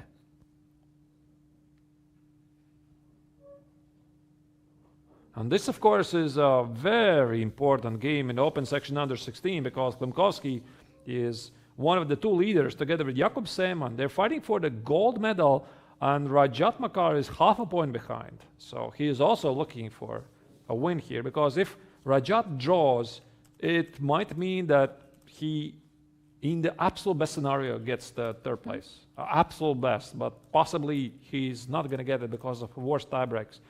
So that's why Rajat, of course, wants to win. There's no choice for him, but how do you continue? He's about to make the move. Difficult decisions indeed for him. And when we are on the first board in this category, we have to check the second board as well because they are fighting side to side. Let's see, Jakob Simon and Robert Philipposian. What has happened in this game? After f4, Philipposian said, I'm so tempted to play bishop g4, but no thank you. Bishop e3, queen e3, b4 first.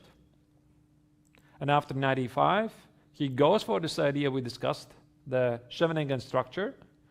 Queen f4 and short castle. So black wants to put the knight on e5, bishop e6, make the bishop on d3 bad, and we just saw Simon responding with bishop e2. I guess he found a very nice way to pressure the pawn on d6. Now the question is this something that Philipposian expected? Because bishop e2 is quite an indivisible maneuver. Yeah, so basically you open up the d file, and for instance now knight e5, the pawn on b4 is hanging, so move to a5 to me is very natural move. Arturs here with idea a4 and to keep pushing, and that's the idea here, to take the pawn on d6. Yeah, I think so. I want to do it. Maybe black will have to sacrifice it, but if it gives away the queens, then it's going to be very difficult for Philipposian to win this game because, again, he has basically no choice. Philipposian has 7.5 points. He's point behind Jakob Simon. If he draws, then there's no chances for medals. Okay, he's going to get respectable 6th, 7th place, which is nice, of course, but I think everybody wants to fight for the medal. And how does he keep the queens on the board here after 97? Bishop e2, very solid move, quiet move, which creates the threat on d6. Seems to be well played. Jakob is looking around. I think he's looking at the big screen, checking out. He wants to look at Klimovsky so much. He's so interested. He's more interested in Klimovsky's game probably than his own game because that's his direct competitor right there. His good friend sitting on the left, and he wants to look there all the time, but he knows I shouldn't. Yes, they are watching each other so often. Arturs, I think it's a very good time to pull up the regulations on the screen and let the viewers know what is the tie breaks, because if these two players win, they will share first and second place, and we can't have two winners. We're gonna have a tie break rules, and the first tie break is a direct encounter, only if all tied players have played against each other. So in this case, they have played against each other, and it will be their direct encounter. So that means that Simon is in better situation because he won against Klimovsky. And I think we're stopping in here because in case if the draw, then we have B, C, D, and further. But if the first point works, we're not going further. I think it's really simple. If Simon wins, he's the world champion. Yes. That's it. So, and that's why also you can understand the big interest of young Klimovsky. It's not enough for him to win the game. He's also sort of hoping, Although, yeah, okay, he's my friend, but listen, this is a competition, and okay, why don't you make a draw here? And this applies for every category, of course. The players are looking at how their direct competitors are doing. We know that, Keti, you're not doing that. You haven't done that because you said from your experience you tried not to look. Back in my the years that I was playing in cave ages, it was not direct encounter. It was different, and it's so unfair. Like, you are dependent of your opponents, which is so weird. If it's a direct, I think that's very fair play, fair a rule, because you played already against each other. The person who wins should give some more recognition, I think, in the tournament. You know, Keti, it just reminds me, when there's this fight, let's say Buchholz kicks in, and suddenly all of the players, they're so interested in their Buchholz players. Yeah. And they go visit their board 40, board 50. They're looking how my opponent, how my Buchholz is playing there. And sometimes you want to even want to ask, do you want a chocolate or coffee? You want something, you know? Keep doing the good fight there, right? I'm rooting for you. You're my Buchholz. You're my Buchholz. You're my Buchholz, yeah. Keep the good work. Yeah. It's... I'm happy that we have some changes because so far there's not one rule which is there and which we can say like, oh, that's very good rule. That should be in this way. But some of the changes for last year, and I think that makes a lot of sense actually. The person who wins between two should have a little bit edge. Well, we have checked actually all the key games now. We have some pictures. Some of the players are getting the edge. For instance, these two which are looking to each other so They just can't help it. Which they are looking to each other. Look at this. I mean, Simon is so interested. What's going on there? Is he winning? Is he winning? So, yeah, on this note, we are going now on the break and we'll be back, obviously, in a few minutes to check out more actions at the FIDE World U18 Championship. You guys, in the end of today, we're going to have new world champions. So don't go anywhere. We will be back shortly.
We're back at the FIDE World Chess Championship 2023. Keti and Arturs here in the studio. Last round to go, and all the top boards are in action right now.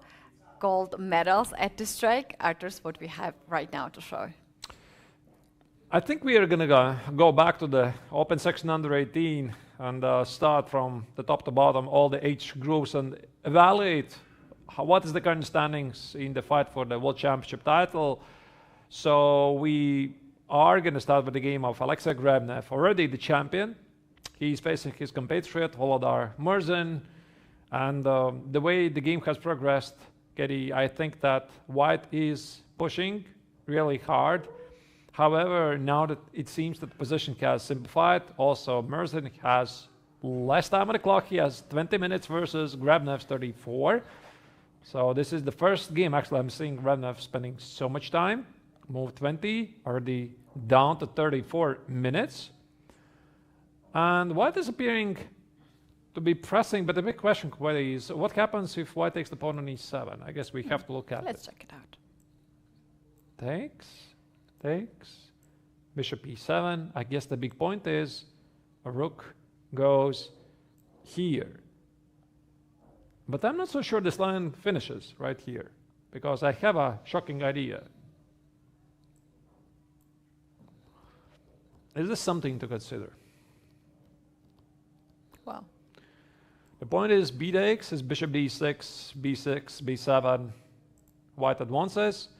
After rook takes on c5, bishop d6 would be déjà vu for Alexei, because yesterday he won a great game in the same manner from the White's perspective, two central pawns and a bishop, although that involved a queen sacrifice. However, here I already noticed there is a move.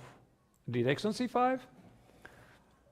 And the point is after d6, rook takes on e7, d takes on e7, rook e8, probably black is fine. But Keti, I'm not even entirely sure how accurate is this line, because now that I looked at this position, I noticed there's also, for example, bishop f6, and all of these things have to be calculated very precisely. can be really dangerous if black goes in this line, because bishop together with the pawn on the 6th rank is a problem.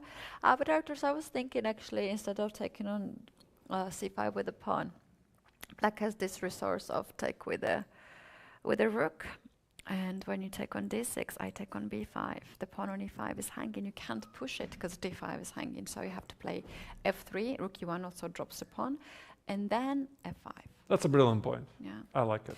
And here the pawn on e4 is hanging. If you go rook to e1, white has the issue of back rank. So rook d5 wins the pawn. Also, rook d5 is good. Yeah, but rook e4 maybe is even stronger. Yeah.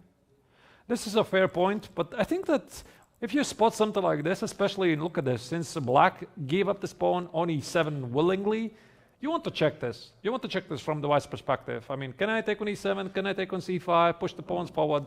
I think Merin right now already has realized probably doesn't work. And if that doesn't work, what do I do here? I would say queen to h4 to press on e7 and to prepare something like rook c3, rook h3. All right. I guess I'm going to play f6. f6. We have to play bishop. Let's say d2, yeah? Or h6. Where do you want to go? By the way, queen h4 is played. Yeah, queen h4 is played. What's the structure of bishop after bishop e3? Oh. So you are trying to take on c5. Bishop h6, by the way, went. Okay, so we are not going to get that. Bishop h6, rook f7. So both players already are playing much faster. And how about f4 here? Volodar is about to play. Somehow I think that black is perfectly fine. I imagine the next move is going to be something like e6, e5. White's attack is gone, so I can only come to the conclusion whatever chances Merin had, the better chances, this is not it. Really? He had something better. Yeah, you think White has something here? The thing is that this bishop is so far from c5. Maybe White is on time to build up something, let's say f4. Yeah, I want to play the c6, generate some counterplay, but maybe you're right. Yeah, I didn't think about it. This bishop on c5 is sort of disconnected from the action. My point being, I wanted to bring more defense, defensive pieces here, and F5? F5.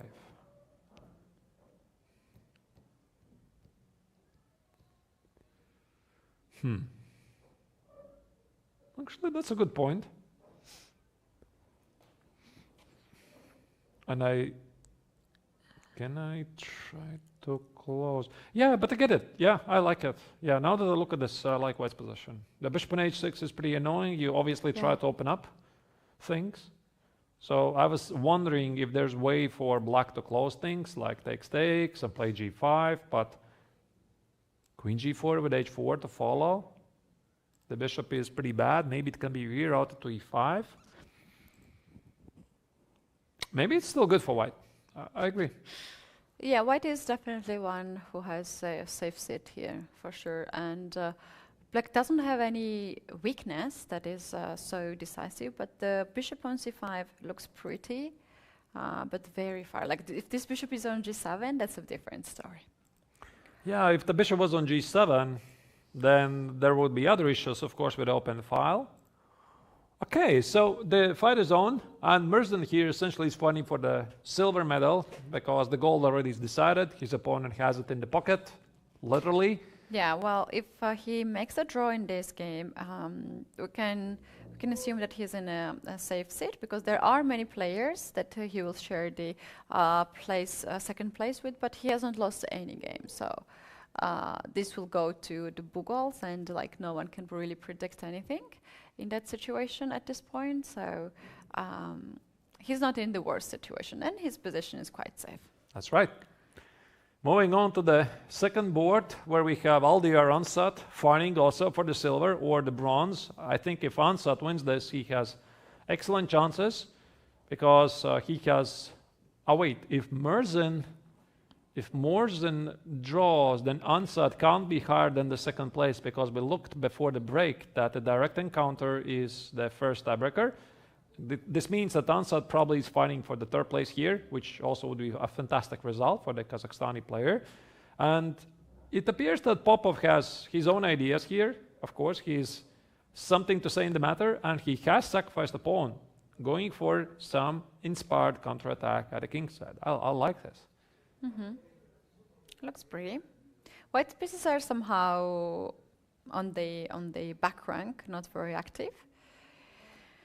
And after f4, there are some moves like knight g5, maybe to hit on the bishop.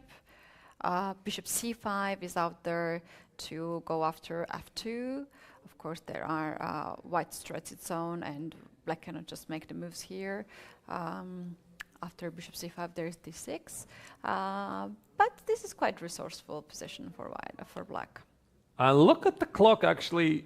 White is in minor time trouble because after f4 you could see white had 10 minutes and after move 23 being played. This is not a good position for Aldir to be in because he still needs to make good 17 moves. The position is pretty sharp and you could see actually some haste in his moves. Bishop d2, he realizes he has to make those decisions faster. So really some good work by Konstantin, complicating this game here and trying to apply this pressure. Arturs, should we consider knight f2 here? Oh my goodness, knight f2, I love that. King the point takes. is, king f2, bishop c5, this looks painful for white in many places. You have to give the piece back. It's actually going to be more than that, I think. There's like entire kingdom is going to fall apart. On e3, f takes on e3. This already feels lights out, actually. Is it a blunder on f2? I think whites can not take and play rook c1. And now the question is, what is this position? I might play bishop c5. I might play queen g7 with the same idea of queen d4. Let's check bishop c5 first. Okay. Oh, I think I'm blundering. No, queen d6. f7. d6. Queen f7. Queen f7. But yeah, rook f7 now. I'll put it until the end. White collects the knight. Knight h3. And presumably white is very close to winning here. Yeah, something like b takes. Take it. This looks pretty bad. But Arturs, there was, yeah, this is very bad actually. But there was also after queen f7, bishop b7. I think just wins the piece there too. All right, but yeah, there could be something. I think it's just very straightforward. So I think we can simply rule out bishop c5. Queen g7. Queen g7, different idea. Again, king f2, queen d4 check. Now, what happens after bishop c3? I would love to spend here good 10-15 minutes for black to try to figure it out, because knight f2 is something you want to play. But Well, can you? queen h6. Queen 8. Oh. Oh, that's a brilliant point, actually. And the point is king f2 is bishop c5. You no longer have rook takes on c5. Then black is just winning, I guess. This looks really good. Wait, so knight f2, it appears to be just a blunder, right? Yeah, to my eyes, it's it looks not so pretty anymore. So, I guess knight takes on f2 already was the idea here, but by the way, why not knight f2 right now? Aha. The point is, I think Konstantin already saw this move right here. The point is after king f2. Oh, he played f4 to control e3 square. Yes, precisely. Because after here, if you take with the rook, knight e3, there's d6 move still, but f4 is not, yeah. Not a mating trap. Yeah. That's right. So he played f4 apparently with the idea to make this trap, and maybe he tricked his opponent, yeah? So tricky. But wait, maybe actually it's not so bad. Just a second, let's try to work it out. Bishop d2, knight f2, looks so promising. Can I play, once again, rook c1, queen g7? Maybe the point is that white doesn't have to take it. I mean, of course, if bishop c5 is such a killing threat, do you take on f2 at all?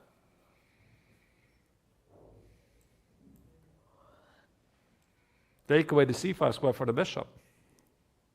This is wild. I think it's going to be very tough for Ansa to try to calculate these things in a time scramble. Knight f2 is such a tempting move. Yeah. And I'm pretty sure that Konstantin wants to do this. Could it be that Ansat already saw this move? That he's not blundering it? It can be an invitation, actually. Could be. I mean, the fact that it's beautiful How doesn't else mean it works. can you avoid knight f2? You have to give up then your light square bishop, yeah? Right. Because you cannot really stop this happening. And then there's some f3 problems, yeah? So we can assume that Aldiar actually sees knight f2. Could it be? He says that he found the best defense, actually. All right. Very cold-blooded move then. Could it be that actually knight f2 is looking very promising, but it potentially might lead to complications where black is not doing that well? I think queen g7. Maybe there's that move. e7? Queen e7. But now I think I can... I still cannot take it. So queen supports c5 square for the bishop. And if I take now on b6, the same idea, take away the c5 square. Now at least bishop is not hanging, so knight maybe moves, knight d7, knight d3, bishop c5. Oh.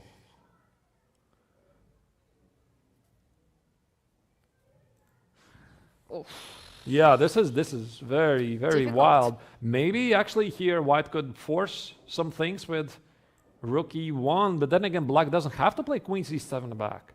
He could play queen g5, queen h4.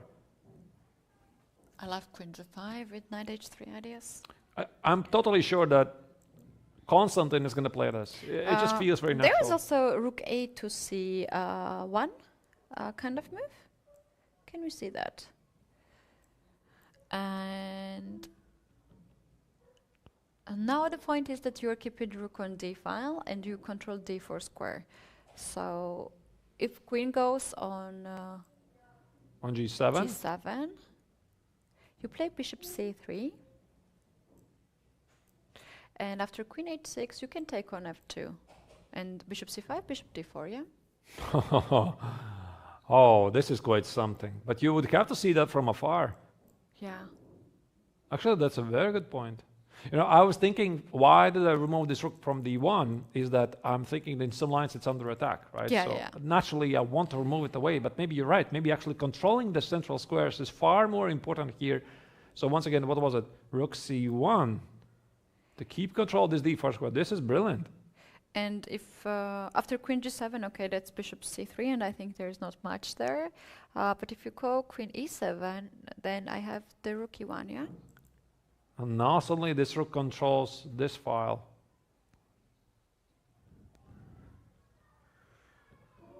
Could it be that this combination is simply unsound? But it looks so tempting. You want to play it. Do you want to test your opponent? Perhaps not.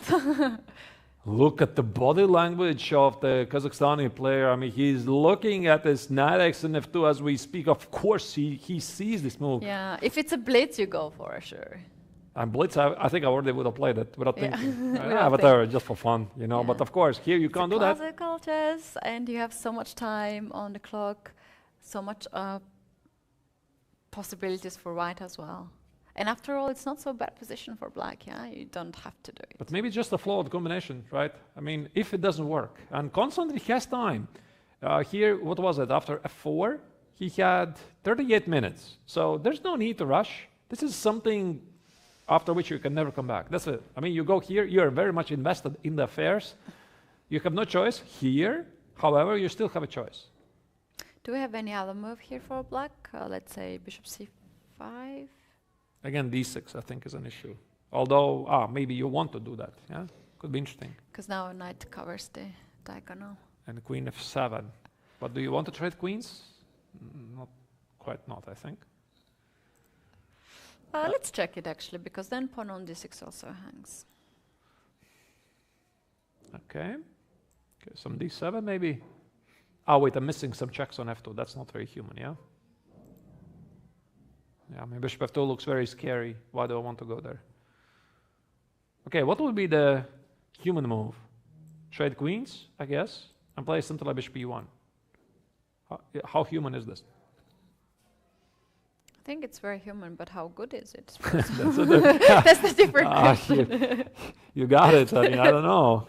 Okay, knight d6, b4. Okay. Oh. But there's bishop d6. And then you have bishop e4. Or maybe it's good.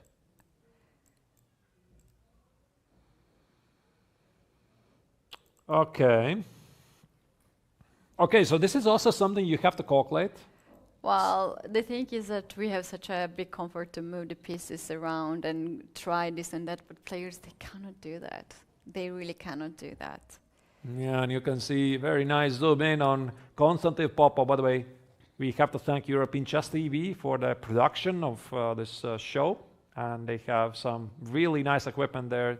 The chance to zoom into the camera, see the body language of the players, also finding players in the playing venue. We have done this before many times, and here you see Konstantin is pondering about his choices. While he's doing that, let's maybe move on to another game. This is super exciting, of course. Yeah, it is. We reached this position at the right time, but medals are on the strike right now. Let's go forward and check the next game. We have 16 open category, and white has actually sacrificed here the exchange. Yeah, I had a feeling he has to, not out of good life.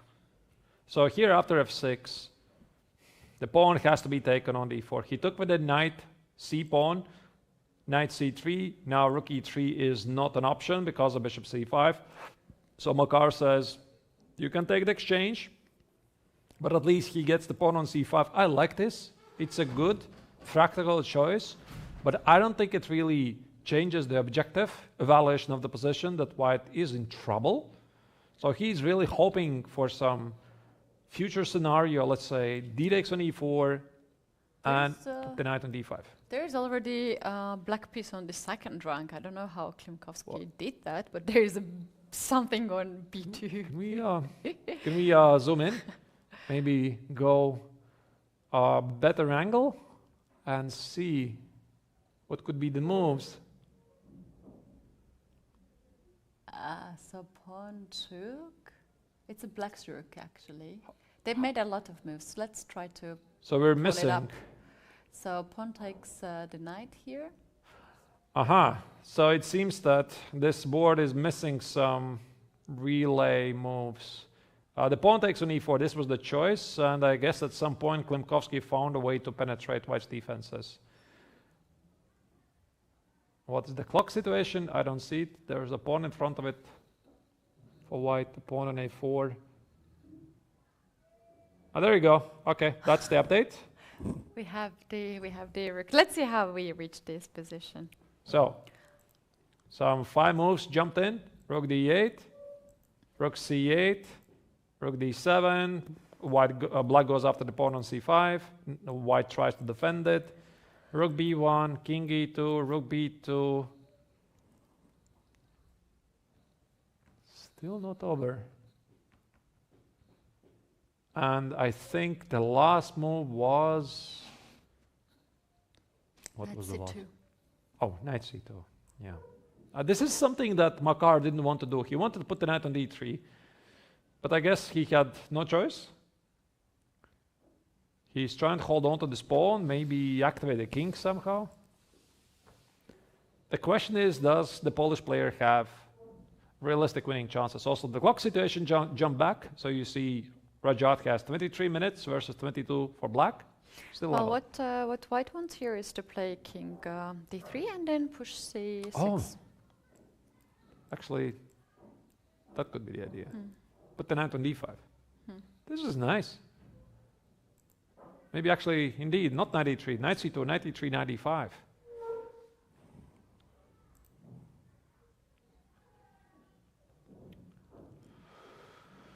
All right, so the game is on, which actually, you know, Keti, I'm looking at this position and it sort of resembles one of Rajat's games versus, who was it?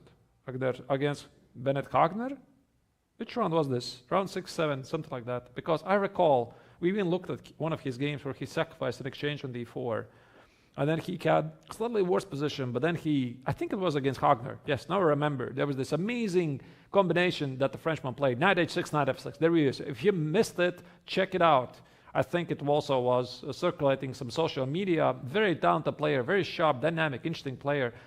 And he started with the worst position, but then he got to show his practical skills. And that's why here I think he's doing absolute best he can from this terrible starting position. He has managed to complicate the game. And Keti, if he gets the knight on d5, this can be very interesting. Yeah, there is this weird looking move. I'm sure Klimovsky is looking to this one, b6. Which has the tactical motives. After c6, you play bishop b4, hit the rook, and somehow the rook cannot hold both of the knights. That's a brilliant point, but then again, the pawn on c6 is so scary, right? If you miscalculate it. It's a rook, extra rook. If you get the, if you get the pieces, extra rook. Yeah, this I get, but I mean, b6 is a very responsible move. Yeah, so you want to get it right. He's struggling to make the move. He's not risking to play very fast. He's thinking.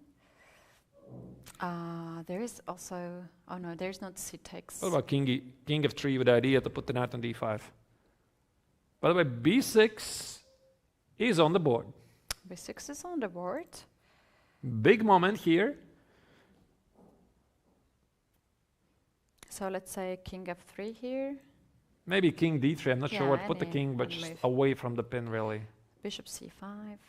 Bishop c5. I guess I don't want to trade pieces. Yeah, but now I'm just down an exchange. Yeah, so it clearly feels to be... Wait. It doesn't work. I was having some funny ideas to take play b7, but there's always bishop b6. Ruins the party. Yeah, not good. And look at this situation, rooks and the knights. So beautiful. Very, very interesting, yeah? Yeah, attacking both knights. This is usually how you... what's the word for this? Where you knit. I mean, you... Sew? Sew, yeah. You sew something, yeah, and it has this kind of... funny looking. Yeah, funny looking design. Very odd. You don't get to see that every day. I've never seen it. From suing something. Okay. Yeah, after c6, bishop b4, I think it just wins the rook, like wins the piece. And there's not much in that position. Okay, then I guess you need to attach the king closer. Let's say bishop c5. Arturs, the problem with the rook king d3 is that you have this rook d8 check. Yeah? What about it? Now I go here. Bishop c5. Rook c8. Sorry. Okay. I'll look anyway. Keti says, listen, give me a chance. All right, here we go. Rook c8, go back. This is pretty smart, actually.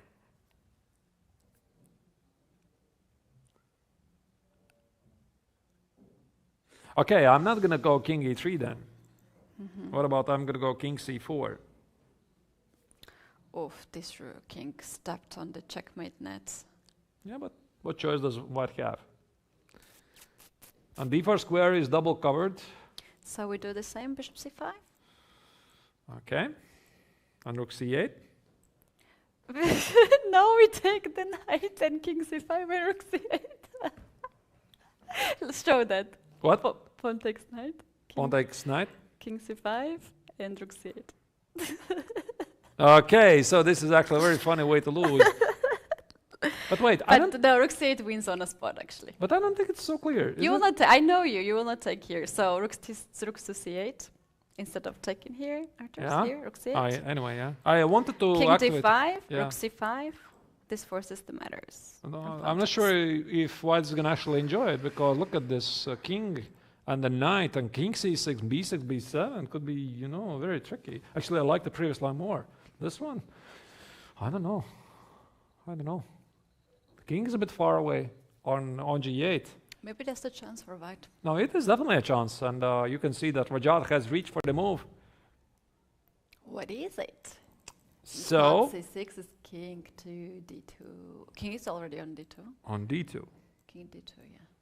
So he wants to trap. Oh, is it trapping the rook though? Who traps who? So what could be the idea? Bishop c5, bishop king c1. King c1, yeah? Yeah. Let's say, of course you can give up the exchange. I'm pretty sure that we don't give up anything. We don't give up, but maybe show the point. Knight c5, rook c5, takes, and look at this. What wins? Rook is trapped. Yeah, that was my point. Yeah, I tried to push away the rook so that it's not trapped to be taken, but trapped not to stop the b pawn. Okay, Arturs, in this position you said maybe we can take, we can give the exchange back. So here rook b3, yeah, bishop I think f2. it's very human choice, which white has no chances to win at all. Although the line could still continue with rook f3. Ah, wait, rook f3, rook f6. But somehow I think that even if black gives up this pawn, he's still now pushing clearly. He has the better bishop. White is slightly passive. Again, I think we are really jumping ahead of ourselves. I don't think it's necessarily happening, but it just shows the complexities of these lines, right? And we can appreciate also Marar for the imagination. He's finding these resources here. And Klimovsky has to be very precise. Yeah, now c takes b6 is still not a threat because bishop b4 now wins the rook. So king c1 is a threat. Big threat. So what was it once again? So bishop c5. I think after king c1, rook b3, black is clearly pushing. I'm not saying winning, clearly pushing. Yeah. But how about pawn takes, Arturs, instead of bishop takes? Is that a possibility? Yeah. I just don't like to give white the chance to organize two passed pawns at the queen side. And c4?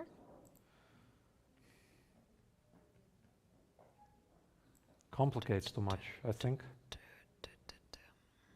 Maybe, yeah. Yeah, I don't know. It looks very dangerous. I think I would better love to clarify some situation.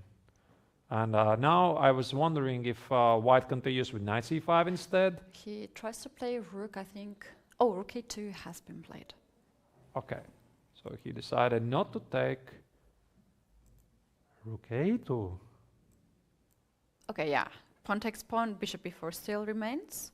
Pawn c6, bishop b4 still remains, so he stopped that happening. King c1. That's such a strange move. I think he is anticipating c takes on b6 and bishop b4, your trap, Keti.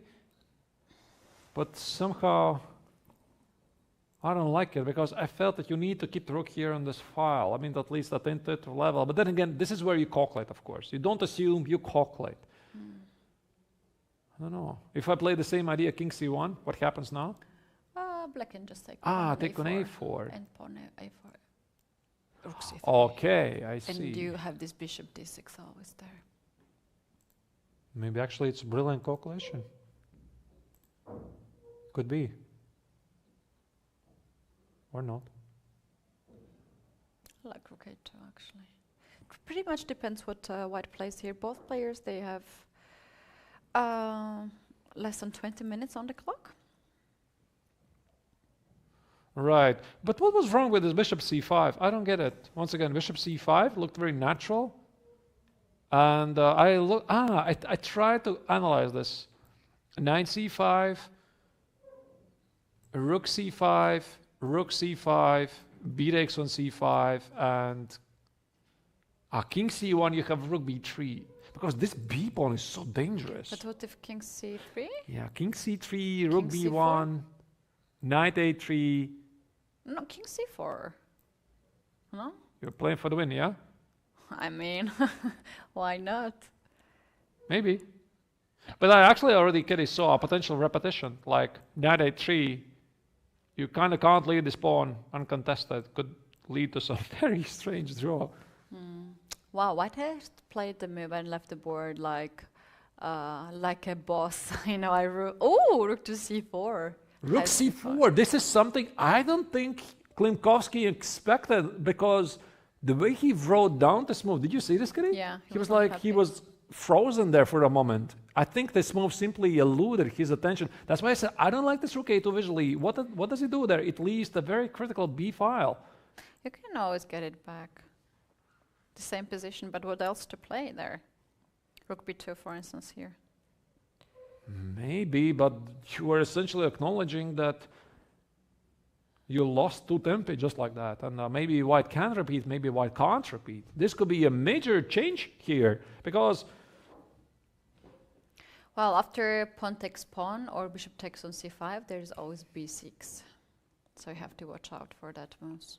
Marar is fighting back here, and now after rook c4, I'm not sure if black is in any time now to take this pawn on c5. Can he now? I think here Klimovsky felt a bit nervous, because when you miss a move, you don't anticipate this, it's not a good sign. Takes. I guess the same idea is again very dangerous, because look at this. Rook is trapped. And look at his body language. I think he realizes, I know he's feeling all too well. There is, let's check rook b2 move, how strong this can be to go back to this position. Rook b2, rook c3. Yeah, but I am not going to play rook c3. Why should I play rook c3 now? Yeah, okay. King c3, rook b3, and bishop c5. And go for this position. Maybe you already have to. Yeah. Maybe it's actually still okay. Knight e3.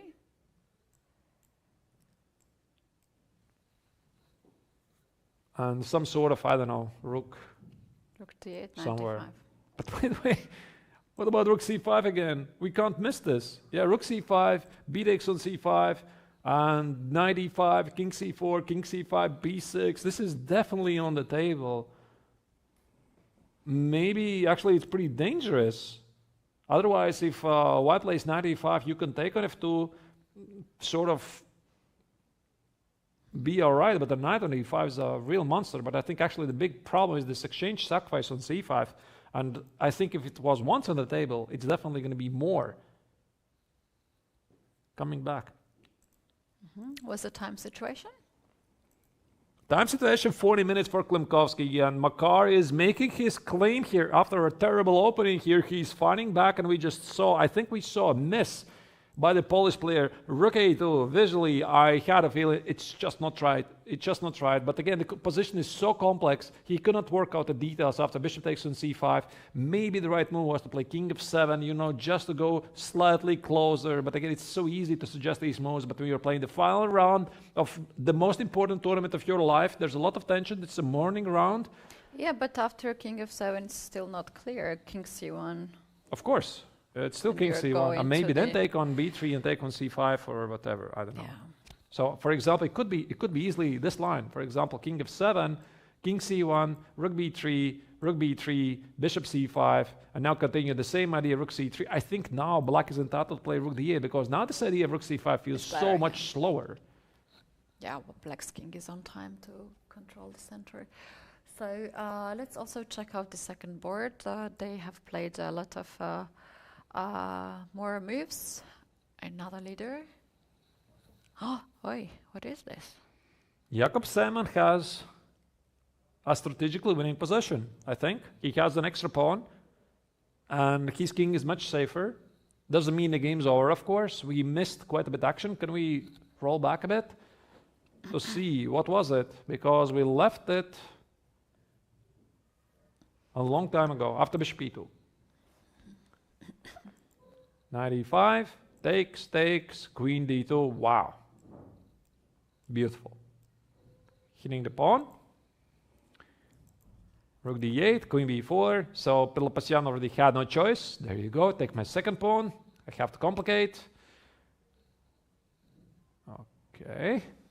Queen a3, queen f6, knight e4, queen f4, king b1, queen e4. Led to some simplifications. I don't like this queen e4 maneuver, to be honest. h5, queen f6, h6, g6, knight c6. These were the moves. So suddenly the game... Oh, queen a5. Look at this, Keti. Oh. Beautiful. I think we have to show. Nice. Rook takes a5 is rook e8 made, but even more beautiful line is after bishop c6. Same idea, queen a8. With rook e8 to follow. So Jakob is very sharp tactically. King f8 followed, queen b6, and this is how they got there.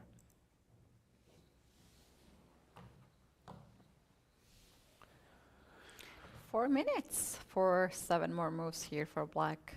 Also, it's a time scramble here for Robert. I think it's really simple.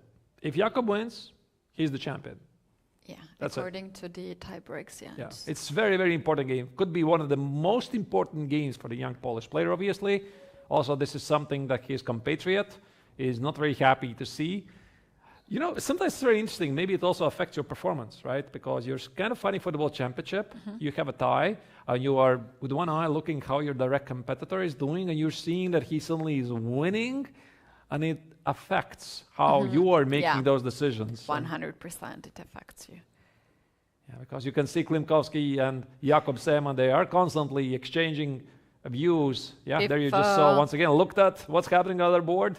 Yeah, if Klimovsky and Marar makes draw on the first board, then Jakob can easily offer a draw and win the title. That's right. Yeah, would be quite something. Queen f4 is played by the Armenian player. Let's move on to the next stage category. There's more action ongoing, and we have open category under 14. David Ahmedov versus Pavel Savinsky. Savinsky is one of the two leaders, together with Magnus Herich, who plays on the second board, versus the young Italian talent, Nicolas Perosa. And after the complications, I think that we can assume that Savinsky is the one pushing because an extra pawn. Although, I mean, this bishop on g2 is pretty strong. What do we make of this, Keti? Could still go either way. Yeah, it can go either way. Because what has its own ideas here, for instance, rook f4, bishop c6, and rook d4 is one way. What about some annoying ideas like queen b5, hit the pawns? Maybe try to land the rook on e6. Or your idea, rook f4, yeah. Queen c4, rook e6. Bishop h3, rook e6.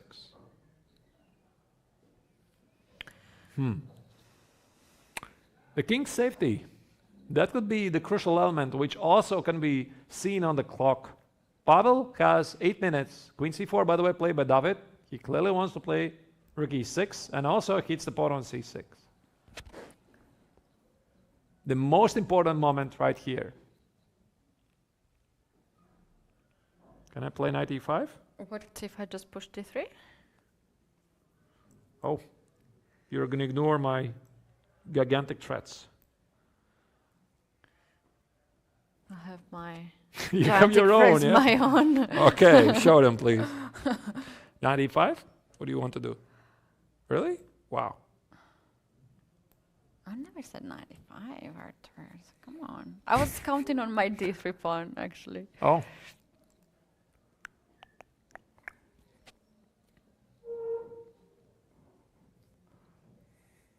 Let's say queen d7.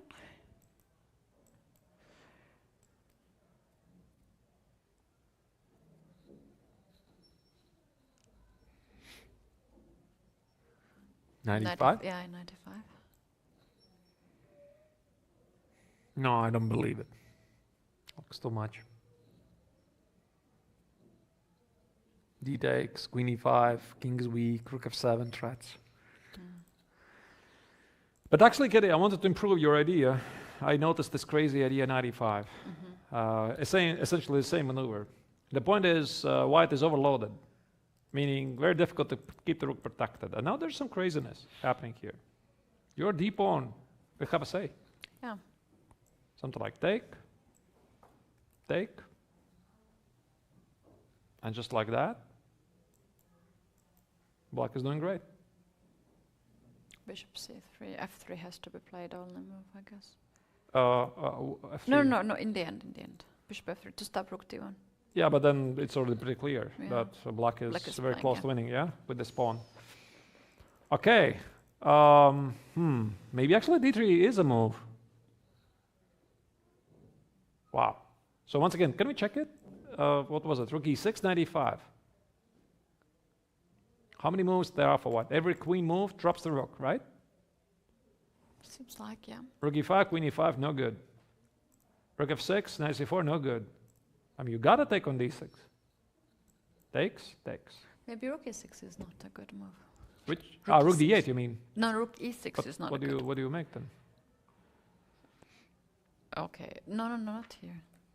Here. Yeah, but then, I mean, if there's no rook e6, then I'm totally playing d3. That's the point, right? I mean, if rook e6 technically does not work, then I'm playing d3 here. That's what I wanted to prove. There's rook d1 as well. But then the pawn is not attacked. I mean, I can play knight e5.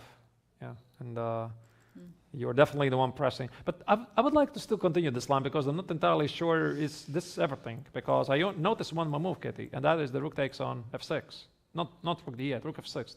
Take a piece. Is this any good? And what happens after I take? Yeah, take it. And rook d1. d1? Yeah, I'm not sure what this is. To king g8. Yeah, could be actually the winning line. Winning, yeah. It could be the winning line. Amazing, yeah. Here. Bishop d5. Bishop d5. What is this? Maybe king g8 is not very good. King h6. Why go for bishop d5? Yeah, it's winning for black against stop c1. Yeah, this pawn is unstoppable. Maybe this is a brilliant choice actually for Savinsky here. So white just had a queen on d3 and d3 was not on the table, and suddenly after queen c4, d3 is a possibility here. But you don't just allow black to play like this, yeah? This d3 is such a natural move. No, but maybe he missed, you know, because it's very easy to miscalculate. You think, okay, d3, impossible. I play rook e6. That's it. I'm winning. Really? You stop here? Calculation? I mean, if you don't see knight e5, you can stop here. I mean, knight e5 is a very difficult move to find because, I mean, your queen is under attack, and knight is under attack. I mean, I can easily imagine. Now, the big question is, can Savinsky pick this up? Because he can also discard it, but of course it's wrong, because the way I was taught to calculate, you would never stop in sharp positions. You have to give the evaluation in the end. If you don't have evaluation, you should not go for it. And we have a move. He did not play Pawn d3. is on d4. 95 has been played right away. Yeah, he did not find it. I think d3 was very strong. Knight. Let's say knight e5 instead. Yeah. Knight e5. And this leads to simplifications. I think we are going to have to check what's happening on the second board now, because now white can take on d4, just like that. And the position is simplifying, and not necessarily in a way that black is going to like it. Here, black is already trying to hold on. Rook e7, big threat. Rook d7 with a bishop on g2 here. Yeah, we are seeing simplifications, and maybe Savinsky is perfectly happy with the draw. And that means we have to look at what's happening on the second board, because he is sharing the lead together. They're also watching each other's I'm sure that. Look at that. Look at that. They have this. And look at them. They are both Magnus down on is the so second board looking at their game. They stopped for a moment. Magnus oh, that's a draw. That's a draw. That's a draw. Oh, could be a draw. This is good. This is good. This is good. How? How All right. we can evaluate this position and the chances for Magnus to win.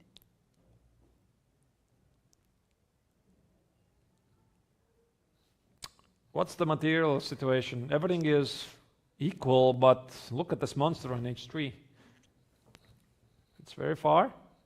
Pawn on f5 also can't be a good thing for white, a target. I think that Herich here is having the better position, and Perosa, by the way, on 47 seconds, not a good situation to be in. I think that right now, Herich realized, he saw that it was in Savinsky's game. I mean, my opponent is actually drawing this. I mean, he's not winning this anymore, and it just gives you a lot of stress. I mean, you could definitely see in his body language that he's like, grab the head, I gotta concentrate. He has to concentrate. But Arturs, this pawn is far advanced. Is there a chance that white will go after it, like rook e3, for instance? It's black to move. Yeah, oh, even worse, okay. Then I guess black can even play something like rook h5. Attack the pawn, double the rooks. Looks very promising with h2 incoming somewhere. This is almost like a queen. I mean, what do you do? The knight on b5 for white is not doing anything. You gotta go back at some point, I guess. Looks pretty bad. Maybe rook g1? Try to do something.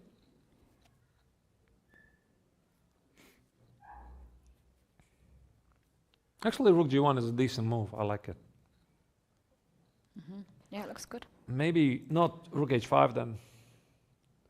I think if I'm sitting here with black, I'm thinking, do I care about the pawn in f5? Probably not so much. So I should be pushing my h pawn. How do I push it? Maybe h2? How about h2 here? Rook e2. Rook e2? Knight g4. Knight g4. Rook g2? And rook h4. Bishop e1. Okay, fair point. Yeah, bishop e1. And the entire sequence does not work for black.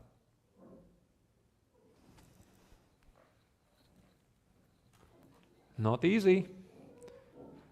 12 minutes for Herich, who has now an excellent chance to fight for the world championship title, because his closest follower... Oh, Arturs, I just noticed that the firstborn under 18 has finished and we have a new world champion. That is Ayan Alakverdieva. She wow. beat Long in a clutch match. in a brutal fashion. Very good manner. In a very brutal fashion. We left it, where was this? If we go back, something like here. More or less, this was the position we saw. And here, the Azerbaijani player was unstoppable. f5. Rook f1. Whoa, bishop e4. Not sure about that. Maybe things already were pretty bad. Queen g4, you can't take on f5. The bishop on g7 will be under attack in the end. F takes, that's it. Yeah, I think this was missed by Long, but bishop e4, no, I think this is already very dangerous choice, and I guess she miscalculated this. Queen g4, beautiful maneuver. Take it, g takes, opening the king. Bishop e6, e4, queen g6, here, bishop h6. Oh. This is too much. Oh, bishop h6, beautiful. Oh!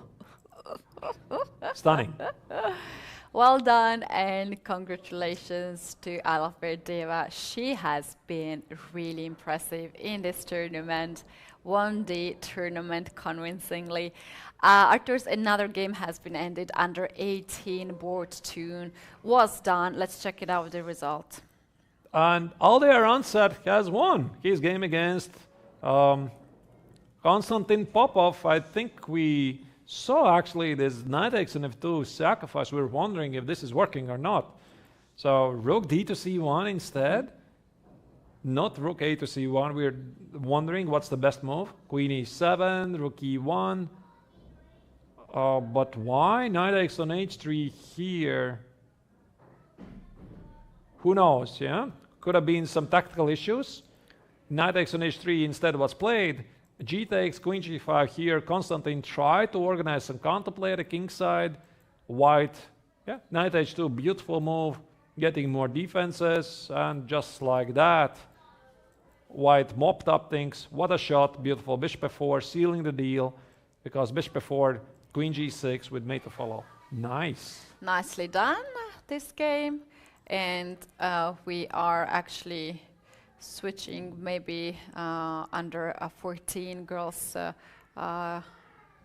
games to check it out what happened, and we have two more we results. We do have more results, and seems like Afruza Hamdanova is another world champion under 14. She won yet another game.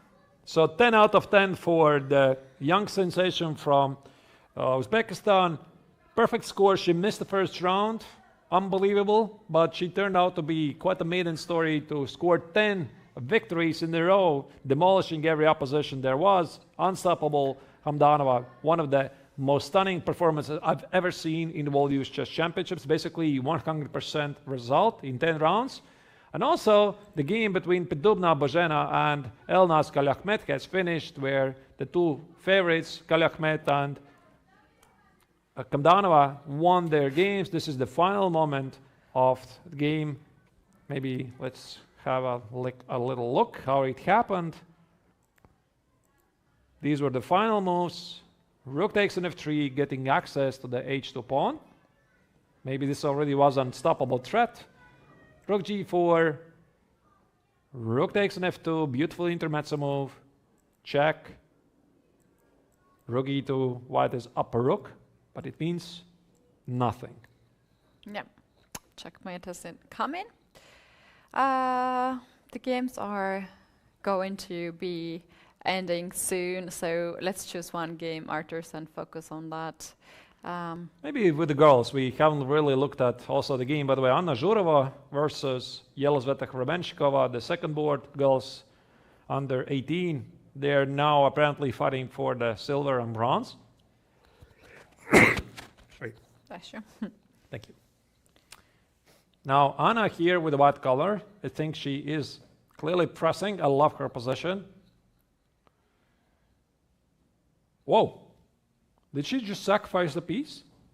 Knight f5 is indeed a piece sacrifice, yeah. Nice. So what's the situation in girls under 18 right now?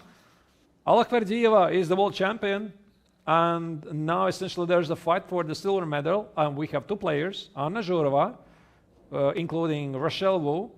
Yesterday, Anna beat Rochelle in their individual encounter, and if she wins, this means that she secures herself a silver medal.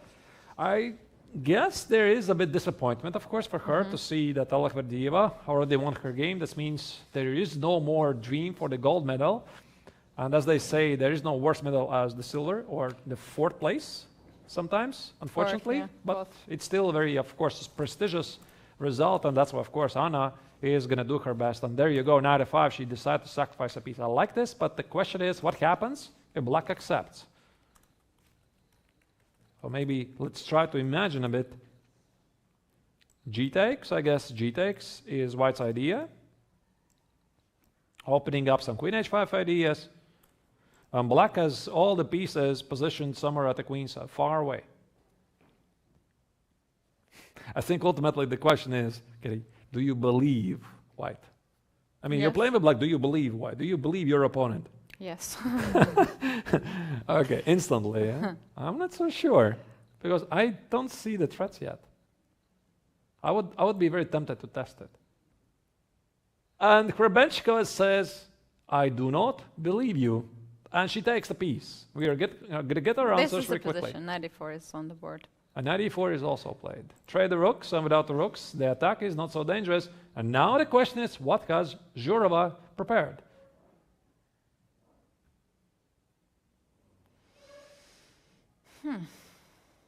Very interesting. Let's say queen g4 check. I think King white needs H. at least one rook, yeah? Queen For the here. attack.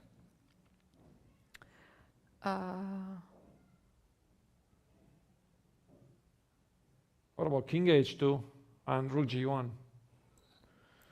Takes, and try to shock your opponent. Yeah, let's try this. Wow. I think it's just a checkmate. Is it though?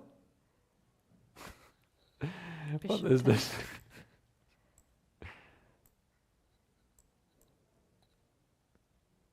And black cannot open up this long diagonal, but can I get the knight on f2 somehow? I guess I can't. Not really. I can't take my own rook. That's illegal. Okay. Wow. So this is apparently the idea. So once again, 94, check here, and king h2.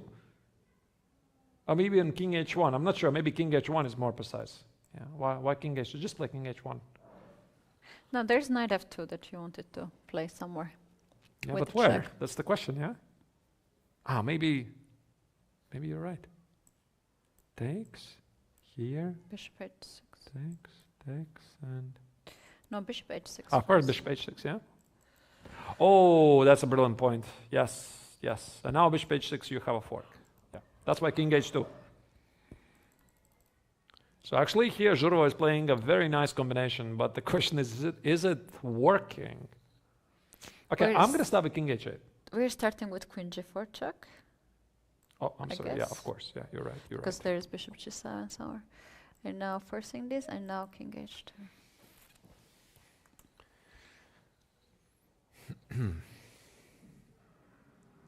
Very difficult. What about f6?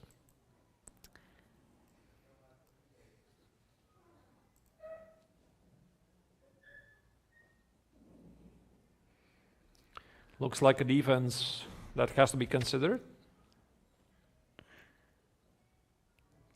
What about 96? The point is rook c2, rook g1 again. Ah, wait, it doesn't work. Takes here and queen f7.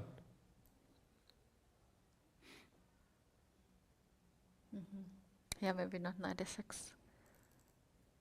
Okay, but what do you do then? And it seems that it's already on the board, yeah? Queen? I take rook c7. Rook Rook c7. c7, and now 96. But now there's no threat. Attacking a bishop on f8 and knight on b6. No, take the rook again. Oh, I get it. Yeah, that's a brilliant point. And 96. That's a check, by the way. Bishop f4.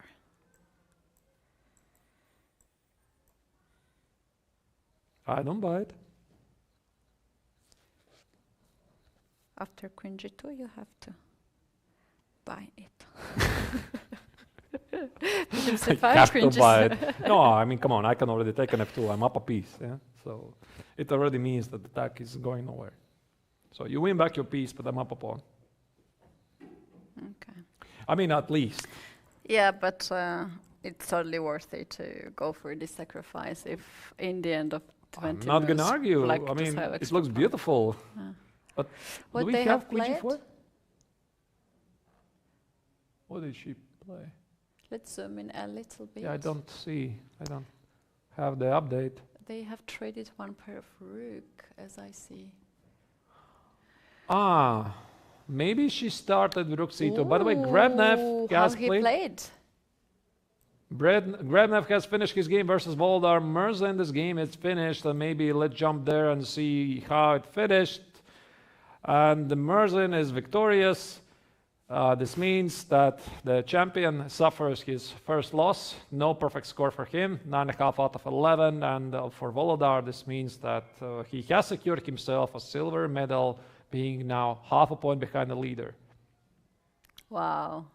Actually, the fact that Grabnev played against Morzin in the last round was a bit luck, because if Morzin would win earlier, he could stop Grabnev winning so many games. Very impressive result by Merin, coming back with, how many wins was it? He had 5 out of 7. He finished 9 out of 11. So four victories in a row. This is how a true player, a true leader should finish the tournament. This time it was not enough for him to win the tournament because Grabnev was a little bit better, scored half a point more. Still very impressive. So shall we go back to the girls? The same category? Or no, we stay on this board and watch it.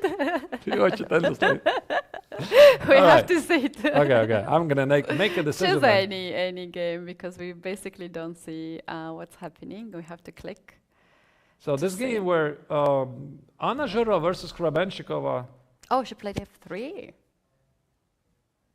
That's a mysterious move. That is a very mysterious move. I thought she wants to play King H. Queen G4 and King H2, but maybe she realized it's not really working. So she played F3. So it's a positional piece sacrifice then. Knight C3, and she wants to play something like F6. Wow, amazing. look at that. Quite amazing. Queen G2, F6 is coming on the board. And perhaps somewhere also E6 to activate the knight. That's right. Yeah. Wow. Yeah, the game is still on, and you guys, meanwhile, we're gonna take a short break, and we'll bring a world champion in the studio with the interview.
We're back with the world champion under 18 girls, Ayan Albertieva. Congratulations, Thank first you. of all. And please tell us, how do you feel as you are the world champion right now? Now I feel so calm, you know, like I did it finally. Right. I will think about it, what's happening. Right. Today's game was as impressive as the other games. We were closely following all your games. If you can take us to the key points today, what was the most important in your game with white pieces? I think, okay, we can go from here. Maybe I could play better somewhere. And I think here, on f5, she played e5. I thought about castle here. Okay, white is better, I will take fe, fe. But maybe some chances is there, are there for black. Right. Because on e4 I thought maybe take bishop e6 and play rook a3, but there is problem. There are some problems. It's not so easy. Like somewhere rook e8. For example, bishop e5 here. Now maybe okay, white has pawn. But I didn't like so much. Yeah, but when your opponent played this maybe 5, have you thought that you already have something very special here after this? Yeah, I just felt it. Like I thought she didn't. Okay, she didn't castle. Everything is good now. I can see. And here I thought, okay, maybe to play first of all, I thought what I thought. Okay, FG there isn't HG there. It's not important. Okay, I thought okay, rook has to be on f1, but then I thought that bishop e4 there. Yeah. And I didn't think about rook f1, and I thought like in one variation I saw this idea queen g4, but it wasn't. I thought how I thought it. Before rook f1. Yeah, I thought it in one, but I don't remember. But this idea, queen g4 on bishop e4, I thought, and then I returned to rook f1. Okay. And so maybe here I can do it, and she hasn't so much time. Yeah. And it complicated, and I thought, oh, okay, very good. I just think bishop e4 she take, queen g4, and here. If she play like queen, you can. Yes, sure. Because I'm not like queen c6 or queen b7. I just take fg, bishop g6, bishop f7. Wow. Yeah, And the bishop on g7 is hanging. Yeah, and then e5, and it's so good, I think. Yeah. Oh wow. And then maybe I can even on rook f, but okay, it's not. I thought maybe on rook f8 I can even don't take on e5 here, maybe bishop h6 and rook e1. Oh wow. But it's that's good. That's good. And these variations are so interesting. After, okay, if not queen c6, I thought what I thought is, maybe she can play queen c6 and on fg. f5. Ooh. Maybe this idea was something, but okay, I can just take, but not here. Maybe bishop f7 and then take. I thought I will decide. Yeah. I wasn't so sure, but because here queen g6 is here. Yeah, maybe bishop f7. Maybe bishop f7, then take. Yeah, maybe king d7 is better because you have to. On bishop f7. Oh, sorry. King d7. And if rook f5, I thought about it. Rook f5, bishop f5, queen f5, king c7. I thought, okay, it has to be something here, and I didn't just calculate it until the end. Just went to the. Looks very tempting. Yes, there is something. Yeah, but in the game after this one, what she played, here the game escalated very fast, and all your moves were with the threads. After f6, pawn takes. And here she played queen e7. She has so little time. And I was, this move, I was like, okay, I will play queen g6, but there is king the same. I cannot see how. And I thought, okay, maybe if I have bishop on e6, then I could play bishop a5 and mate. And she has a little time. I said, okay, definitely I have. Oh, that's a brilliant move. We can actually show that. Let's say some weird move like this, and if king goes on d file, then you have bishop this. a5. It's so beautiful. It's beautiful. This move like trap the king. Yeah. Maybe here a5 was something, but I can play just queen g6 and bishop f7 even. But looks really good. It's it's good. It's good. And she played e5 and was Have you already seen the final? And here it was beautiful. Yeah. Wow, bishop h6, amazing move, and you're pressing even more here. Yeah. After e4, Good. Have you seen already the final after e4? This after e4. After bishop e6, I thought this like. Yeah. Wow, so impressive. This was a very nice end for your tournament, but also the other games have been really good. Playing 11 rounds here, which is the round that was something that you remember for whatever reason, for, I don't know, maybe it was too good for your side, or you could improve something in the position. Is there any game that pops up in your mind? Yeah, I played after the rest day. I played with Ukrainian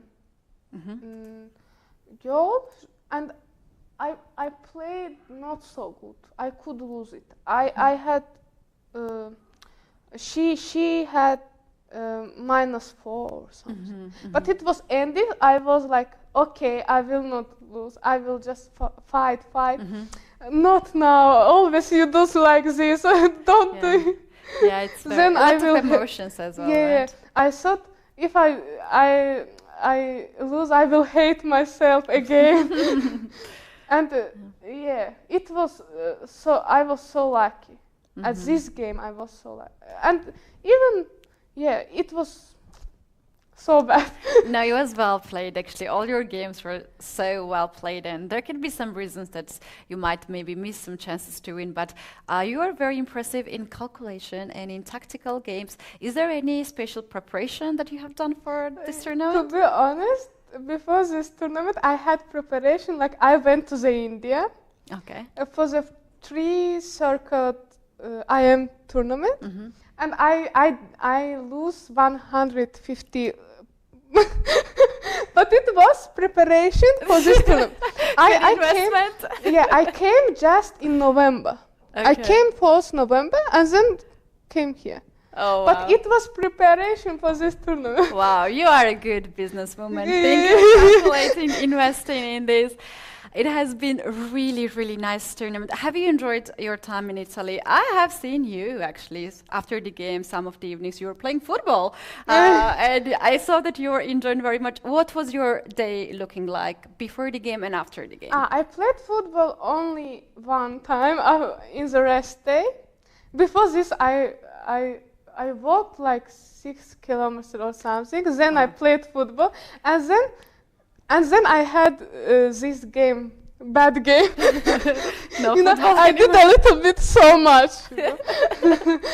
But it looked like I tried to sleep early, like 10, 11, wake up at 7, 7:30. It depends, and to do some sport, not in the morning, not so much, like something for circulation of blood, and then go to the, like everybody, go to the breakfast, then try to walk a little bit, 30 minutes something, and then prepare.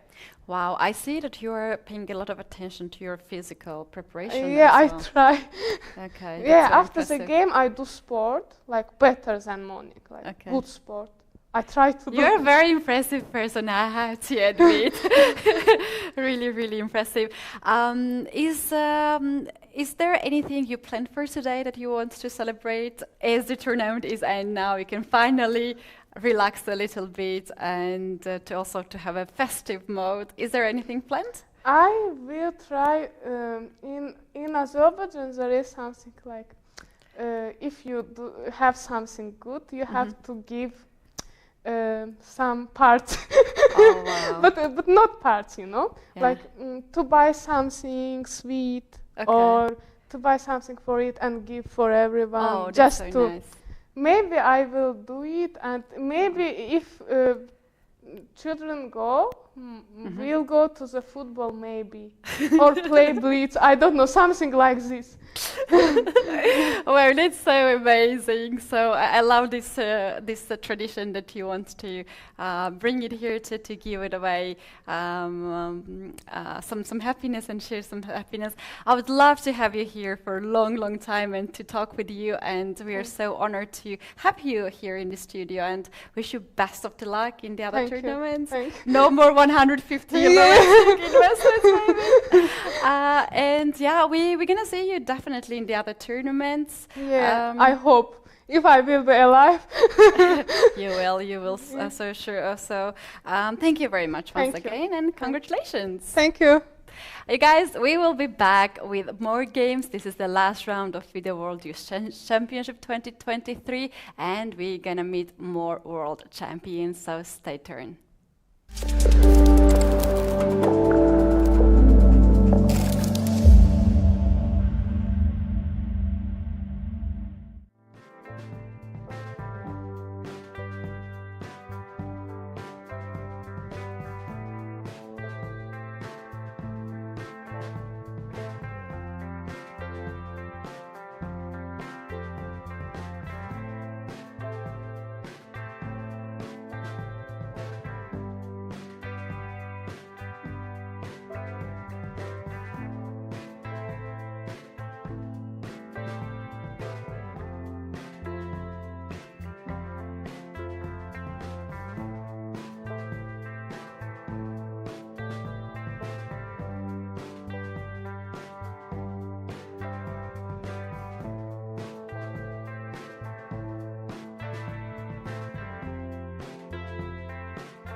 We're back, dear viewers, with the final round from World Youth Chess Championship year 2023. We have another guest here with us in the studio, another world champion.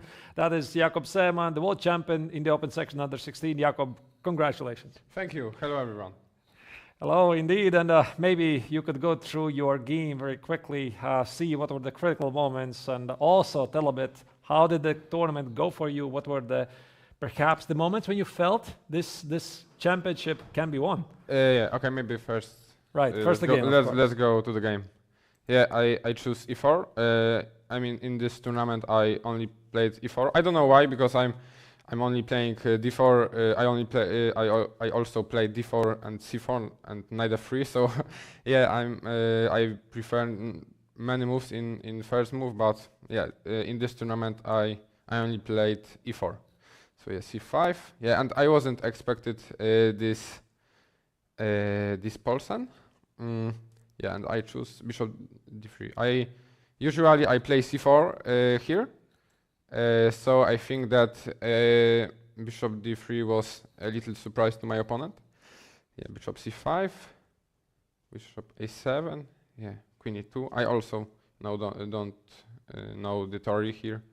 So yeah, knight c6, bishop b3, knight c3. Yeah, and I'm not sure about this move, because in some variations also this knight could go, I don't know, after like bishop e3, and this knight could go on d2 and c4 to target these two weak squares. And also I have always the idea of playing c4 and knight c3, then just to grab space.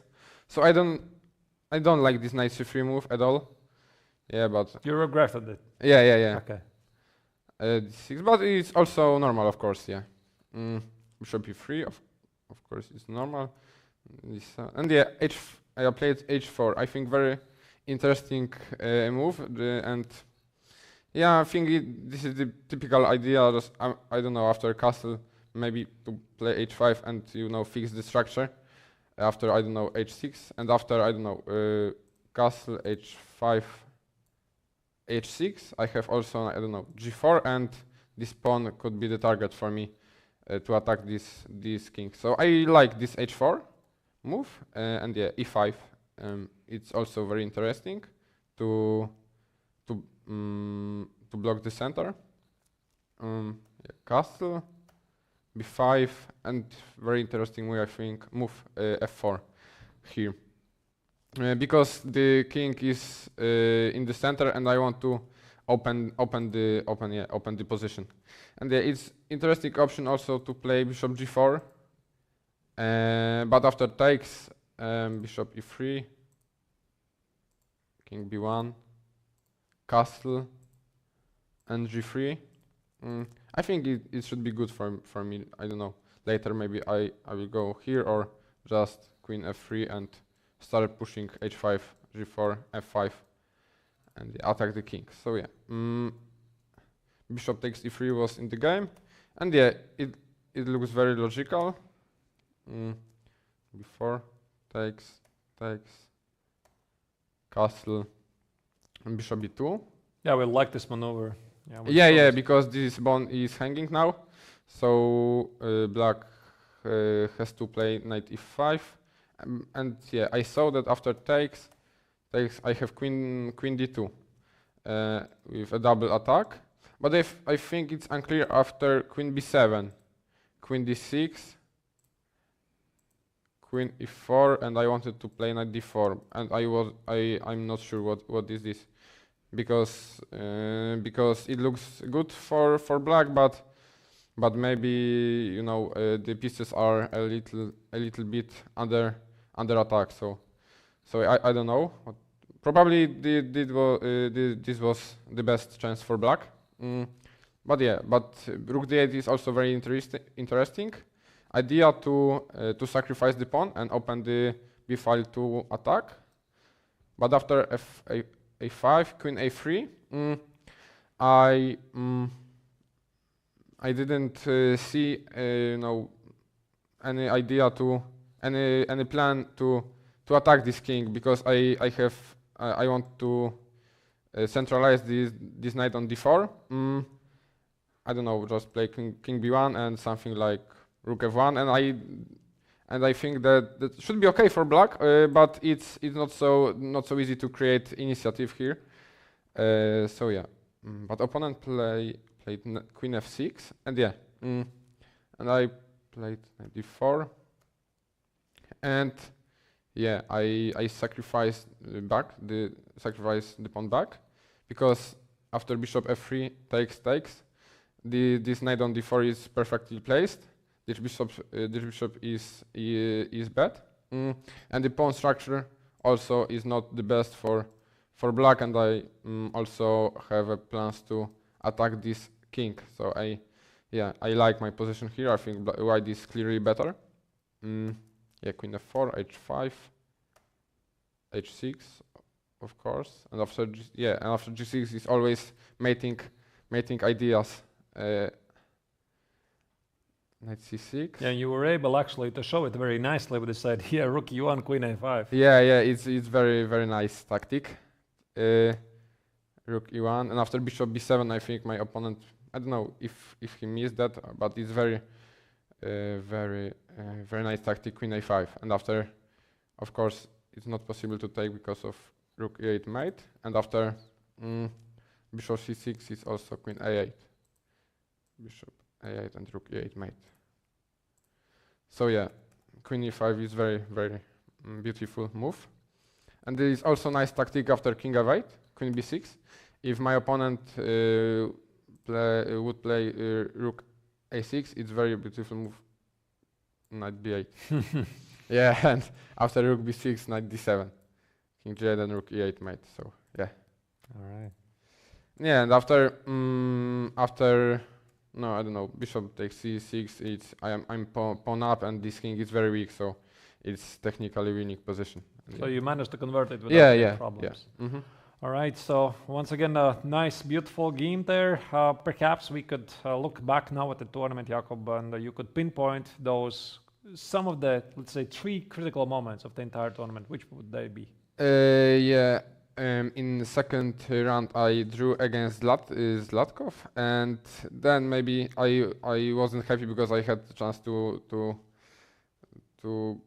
get a better position. But yeah, after that, I won 3 games in a row, and yeah, I think the critical moment in the tournament was the game against Klimovsky, because I think he is the most dangerous player in this group, and he was also 6 out of 6. So yeah, and I'm really happy that I won this game, and I think that was crucial game in the tournament. And yeah, and also the next game against Costa was very good for me, because yeah, it was I think hard game to manage it to win, but I somehow did it. And then I was the solo leader in the group, and after that I drew two games, and today I won, and it's 100% that I will be the champion, because even if Janek wins the game today, I'm better. I won the game against him, so I have better tiebreak. All right, and now looking back at yesterday's game, did you? I guess you regretted a bit this moment to play e2 in the time scramble. Yeah. This pawn on e3 was, the beast in the position, and yeah, practically it was better to keep this pawn on the board and just play 2 moves and then think how to play it. Yeah, after the game I was regretting this, but yeah, I knew that if I win today, I will be the champion. So yeah, I tried to forget about it as fast as it possible, and focus on today's game. How did you feel about the morning game? Because this is clearly not easy, playing 9:30. Yeah, I'm usually sleeping at this time, so it was a little confusing to me. But I mean, it's okay. Everyone's playing in this time, so yeah. All right. So I assume it's your career so far the best result. Yeah, I think so. All right, so once again, congratulations to Jakob Simon, the world champion, open section under 16. We'll be back in a couple of minutes. Dear viewers, hope you like the coverage. The last round is not yet over. We'll be back. And I also want to thank to all my family because everyone's supporting me, not only in this tournament and also in whole my life. So I want to thank all my family, to my coaches who supporting me in this, who was supporting me in this tournament, and yeah, everyone who supported me, and shout out to my man Hiku. All right. Okay, thank you, Jakob, and we'll be seeing you in several minutes. Stay tuned. We'll be back after a very, very short break. Thank you. Goodbye.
This is FIDE World Youth Chess Championship 2023, and we do have the final part of today. We have witnessed some of the ups and downs in this round. We have also 2 world champions in the studio. Some of the games are in progress. We're gonna have also the guests coming, and Arturs. The game which is in progress is Marar Klimovsky. Right now we can see them on the screen. Jan Klimovsky had amazing tournament, is struggling a little bit in this game. And Arturs, if he loses, he might lose it all. Well, unfortunately, that's sport right there. And not sure, maybe it was the stress, maybe the morning game. Everybody has the same situation, of course, but in the end, of course, Klimovsky was fighting for the gold medal. He was not going it safe, and right now we have this position where he is playing against the Frenchman Rajat Marar. He's up an exchange for a pawn, it seems. It's great. However, the issue is actually not the pawn on b6, which is, of course, a problem, but I think that white actually wants to take the pawn on a5. Well, now the question is, does here Jan have any defense? Because also clockwise, he is in trouble. He's down on 4 minutes trying to figure out the details for Marar. Things are better. He has half an hour on the clock. Also, what's on stake here? It's the silver medal of the open section under 16, because if Marar wins, he gets the silver medal.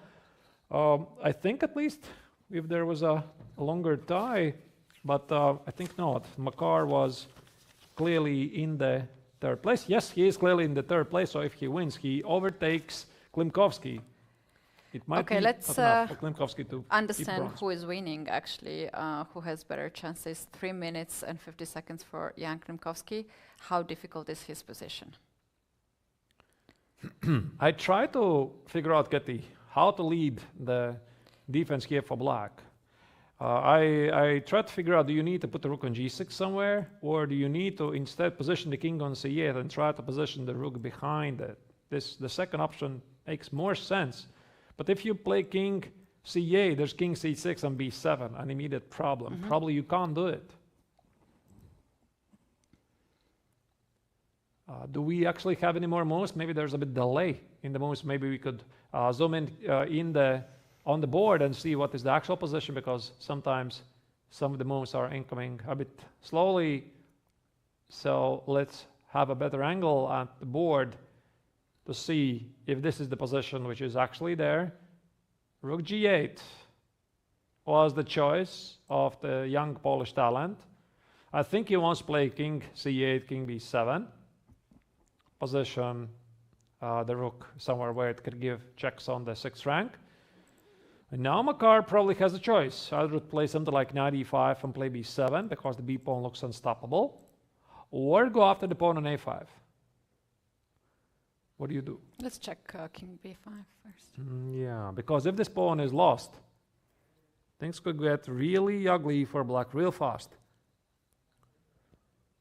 How about rook g4? Rook g4 with the idea to meet king a5 with king c6. Oh, that's a great idea. Sort of trying to trap the king. King a6, rook a4, checkmate. Yeah, you can't go forward. Seems that white's army is sort of discoordinated. Could be also one of the plans. Knight e5 has been played, in fact, instead of king to b5. All right, very logical move.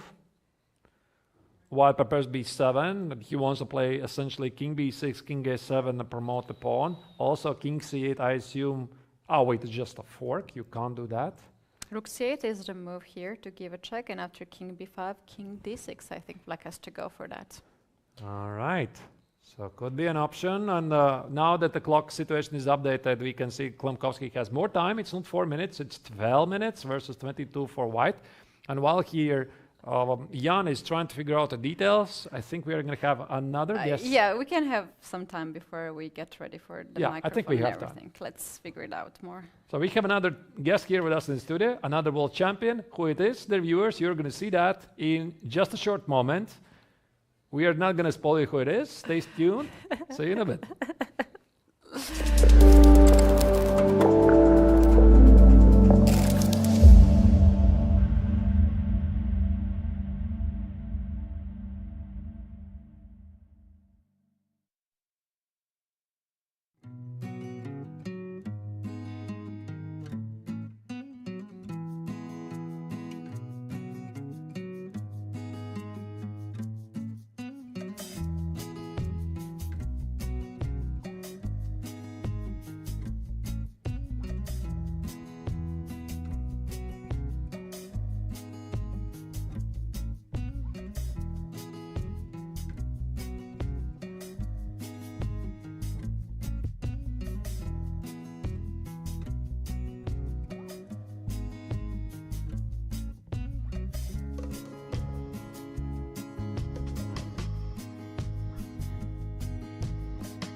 coming back with a world champion, under 13, Pavel Savinsky. Pavel, congratulations. Thank you very much. How do you feel? I am very happy. Right. The result was not decided until the last moment, until the second game was done. Yeah. So, what were you doing? You were watching the second board game? Yeah, I watch Black. Black has very win position, but yes. Yes. And Pavel, you are here with your coach, actually a very good friend of ours, Martin Atasbir. Tell us how much do you support? He supported you today, and if the preparation that you had today went in the way. In evening we have preparation in this game. Yes. Can I? Yeah, sure. Let's pull up the chessboard on the screen so we can talk about chess. This is my preparation. After d4, d5, my opponents play this pairings, and I can play c5, and this is very suspicious. After takes, queen d4, and knight c6. This is very aggressive variation. Have you planned today to play for a win, or you were also thinking that draw is fine? Play for win. Play for win always. Pavel, there was one point when you made decision to capture the knight on f5. Let me very quickly go to that point because we were so interested. What was your decision there? At this point, you played all these bishop moves, and then you take the knight on e4. What was your plan? Why you decided to give up the light square bishop for the knight? Because after. When I didn't take on e4, maybe and d5 not because he takes. Yeah. Bishop take, and after I think about d5, but this is take, and e5 in this position. You don't like it. I didn't like it. Yeah. All right, it can be something. Because I think knight f6. And this is bishop take c6, queen c6, and this position is better for white. I see. Pavel, I have to ask about one of the games that you played here when you were queen down and you found this incredible checkmate idea, rook sacrifice, and then checkmate in 2 moves. Can you please tell us about that game? Yeah, okay. How you found it? When he takes on d7, I am very shocked. Yes. And I think, but I blunder. Yes. But rook h5, and this is mate, and yes. I am very happy. It was a shock for you, yeah? Because when he took the rook and d7, he's stopped this move and he's thinking. Yes. And after thinking, he takes on d7, and this is very blunder move. Oh, okay. So you had the situation when he made a move, but he took it back. Yeah. So you're like, what was your face? Did you had some like emotions, or you had a poker face? No, a poker face. Yeah. Oh wow, that's amazing. And also, there was one of the games after that you played against Sava. Vetohin, and he was pushing so much, you were defending, but in the end there was this incredible move rook to e7 when you allow him to queen the pawn. So, and you had no time in that position. Have you saw this trick from distance? Yeah. Because this position is loose for me, and after rook h8, rook h7 is blunder because rook e8, and after rook e8 take, then we take back for game. Wow, it was really impressive tournament for you, and there are 2 gold medals for Poland. How do you feel about that? You proud? No, I'm very happy. Yes. Yeah, that's very nice. Thank you so much, Pavel, for the games that you played. It was really fun for commentators to see the way how you fight it. And I think we had the best combination that you made, rook to h5 and then g5. And last question, how you're going to celebrate today, your championship? It's a secret, I guess. Yeah. That's a secret, I guess. So thank you very much, Pavel, and congratulations once Thank again. you. You guys, we are taking now a short break, and we'll be back with last segment of today.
Welcome back, everyone. This is FIDE World Youth Chess Championship 2023, and we are witnessing very last moments of this tournament. This is 11th round, and we do have already the champions in all the categories, but there's also the fight for the medals, second and third places, and it is a very prestigious tournament. To get any medal means a lot. In fact, now the players that we see on the board, Jan Klimovsky and Rajat Makar, they are fighting for second and third places. Keti and Arturs in the studio. Arturs, what is the situation right now? Who has most chances? I think that Rajat Makar is definitely pressing here, and we just saw that Jan, I think he has a fighting chance in this game to get the silver medal because he managed to activate rook on the second rank and is able to take the pawn on f2. But then again, this is the moment when he has to calculate things precisely because also white is threatening to push forward the b pawn. Before we delve in, I would like to a little bit step back because we have, did you already announce it, all the world champions, all the age groups? No, I have not. Right. How could I do it without you? Yeah. Thank you, Keti. So, shall we? I think we could start with the girls under 14 category. The games are over, and Hamdanova, I think we already announced that she's the world champion, girls under 14, and the second case goes to Elnaz Kalakmet. Girls under 16, we have the world champion Chekia Wang, who was victorious in her final game, if I may show the final position here. I just loved how visually it looked. Look at this. I think we last saw it a long time ago, but somehow Black was able to checkmate the rook on h2. Very impressive. This rook is in mate on the board, and this is how actually Wang Chika wins the competition. She has been very impressive player of this tournament, and it's a well-deserved title for her. That's right. In the meantime, also Alexandra Shvedova has finished her game. She lost against the top-seeded player Lua Normanova. This means the second place probably goes to Shvedova. Girls under 18, we already had a champion here, Ayan Alekverdieva. She beat Luong from Vietnam. The second place I'm not entirely sure Yeah. it could go to Yelizaveta Hrebenchikova because she beat her opponent with the black color. Yeah, that was a very interesting game. We have to agree then, shout out to Ayan Alfardeva, who won this tournament. At the interview today, she said that she wanted so much to watch the coverage, but she was nervous that maybe she would somehow, it will affect her. So she said that she plans now to go back in Azerbaijan and watch all the commentaries and all the games that we judged her. So greetings to her if she's watching this. We are saying hello to her from the past already. And Arturs, we have also the world champion under 14, which recently was in the studio for interview. I'm really curious how Magnus Herich lost this game because something like after the middle game, you could definitely sense that when he saw Savinsky having this drawish position, then there was some nervousness from Magnus, and this was the position I think last time we looked at, right? And it was looking really promising from the young German. Yet something happened here. So what was it? What was able to activate his pieces? Okay, this already feels like a miss, right? This entire sequence of rook e8, rook g2, knight e3, knight x on d5 feels like a miss. c4, white was able to anchor the knight on d5. Now this game already is very open. What happened? White just collected every single pawn there is. The pawn on h2 was going nowhere. And that was essentially the rook. So this is a very, very nice combination. Once again, let's go back here. I mean, the entire sequence right here, this was the losing move by Magnus Herich, which could have cost him actually potentially the gold medal. Very unfortunate, of course. Wow. These things happen. King c8 felt to be safe. He missed this knight b6 check, and white starts a series of deadly attacks, and the rook is gone. Wow. Now white is just winning. Oh, it was a game of nerves, and perhaps Magnus felt that he had very good position. We saw him also was observing the first board, and maybe he pushed just a little bit too much and couldn't find the best way how his opponent could play. Move 39.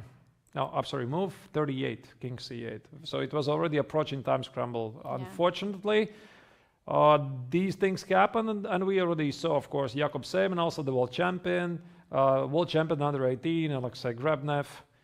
You have all the world champions already out there, and this has been indeed great tournament for all of them. We have seen amazing games of each of these world champions, and also for instance, the players now we have on the board, Jan Klimovsky. Let's not forget that he was the one who had 6 out of 6 and played amazing games. And we have Marar now, who is giving really difficult time to Jan to get his silver medal.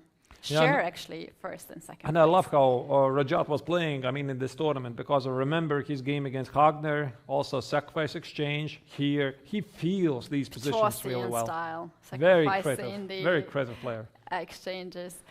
All right, I think we have here some moves. Yeah, this is the current position. Now the pawn on f2 is gone. A6, knight c3. Knight c3. Knight is heading to b5 to cut the b file, so rook will not control that. Can we check that, because it makes, of course, sense to position the rook here. I guess knight b5 looks pretty easy. Yeah, b7 is unstoppable. King c8, you just play king a7. This is what you don't do. So rook b2 makes no sense. So what is the move that you want to do? King c8 allows king a7. Same reasoning. Where's the defense actually then? King c6, b7, yeah? King c6, b7. King c8, king a7. So, I mean, you just do basically elimination method. Oh, is it very bad here for black? Might be not. What about rook d2? What is this move for? I try to get the rook on the final rank. I mean, I guess I need the rook on the final rank. Let's say b7. Yeah, b7, king c7. Knight b5 is king b8, king a7. Yeah, rook d8. Knight b5. Knight b5. Ah, black just captured the pawn on f2. Wait, this could be very interesting. Takes, and either e4 or f4. e4 loses the pawn on f5 right away. Okay, so what about king c5, king b4, king a4, f4, two passed pawns? Actually, Klimovsky could easily win this. Yeah, I agree. Things could still go either way. I mean, this probably is not the way. But rook d2 is on the board. Oh wow, he has found it. I wanted to ask, like, how easy is this move to be found? I mean, just yeah, you think, how do you get the rook in the final rank? I think it's just elimination method. You look, king c8 is not working, rook b2 is not working, king c6 is not working, f4 is not working. So what else is there? And you see, okay, rook d2 is the only thing. How do you get the rook on d8? Apparently, Klimovsky found it. That's all that matters, whatever his methodology. And now Marar is figuring out, by the way, here black has 4 minutes on the clock versus Makar's 15. How about king e5? Will black just push the pawn? Yeah, but then it's already super slow. I mean, then I think the entire sequence, Keti, the entire sequence here, because remember, Marar played knight e5. He decided not to go after the pawn on e5. I mean, he could have done it. He could have played king b5 right here. Yeah. King b5, maybe knight a6, knight c5, take the pawn on a5, push it forward. Probably was not very clear. He decided to rely on the b pawn. And now this is a very concrete game. It is indeed. Not too much of the options here for white, because if you don't push the pawn, either b7 or king to a7, then black is the one who will start the pawn. Pawn gets on third rank. Yeah. You have to be careful. Okay, so I guess you got to do this. This is pretty forced. Here, king a7 feels to be pretty forced. Rook d8, no choice. Rook b2 is knight b5, of course. You can't do that. It's got to be rook d8. Now black is trying to play a4, and here we might have more moves. Knight e5 or knight b5? Knight d5, knight b6, knight c8 ideas. Wow. Okay, and if I play... Wait. Oh, it's not working. King d6, actually. King d6. King d6? I was wondering if king c6... Okay, king d6 maybe is a more logical move. Is it though? King c6. No, I avoid some checks, yeah. That's why. Knight c8 and rook to d7, so you're pinning. I want to avoid some checks. King c5. Here. Rook d7. You're forcing my hand here. Probably here. a4. Takes 6 e4. And or nice, f4 or e4. stop. No, yeah, e4. This knight is... White has an extra piece and he might be actually losing this. This e-pawn is very strong. Huh. Look at that.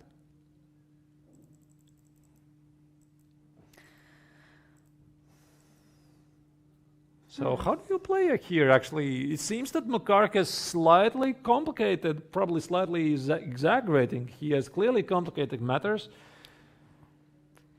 Yeah, I mean, when you see this position, it's very easy to say. I think knight e5, Makar's idea was very logical, yet it was the very precise calculation of Klimovsky. And now you see the body language has changed completely.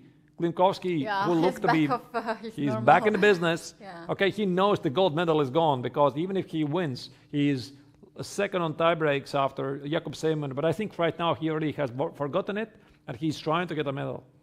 He just needs to win, and he shares the first place. So yeah, of course, it's something. Huge. Quite something. Huge.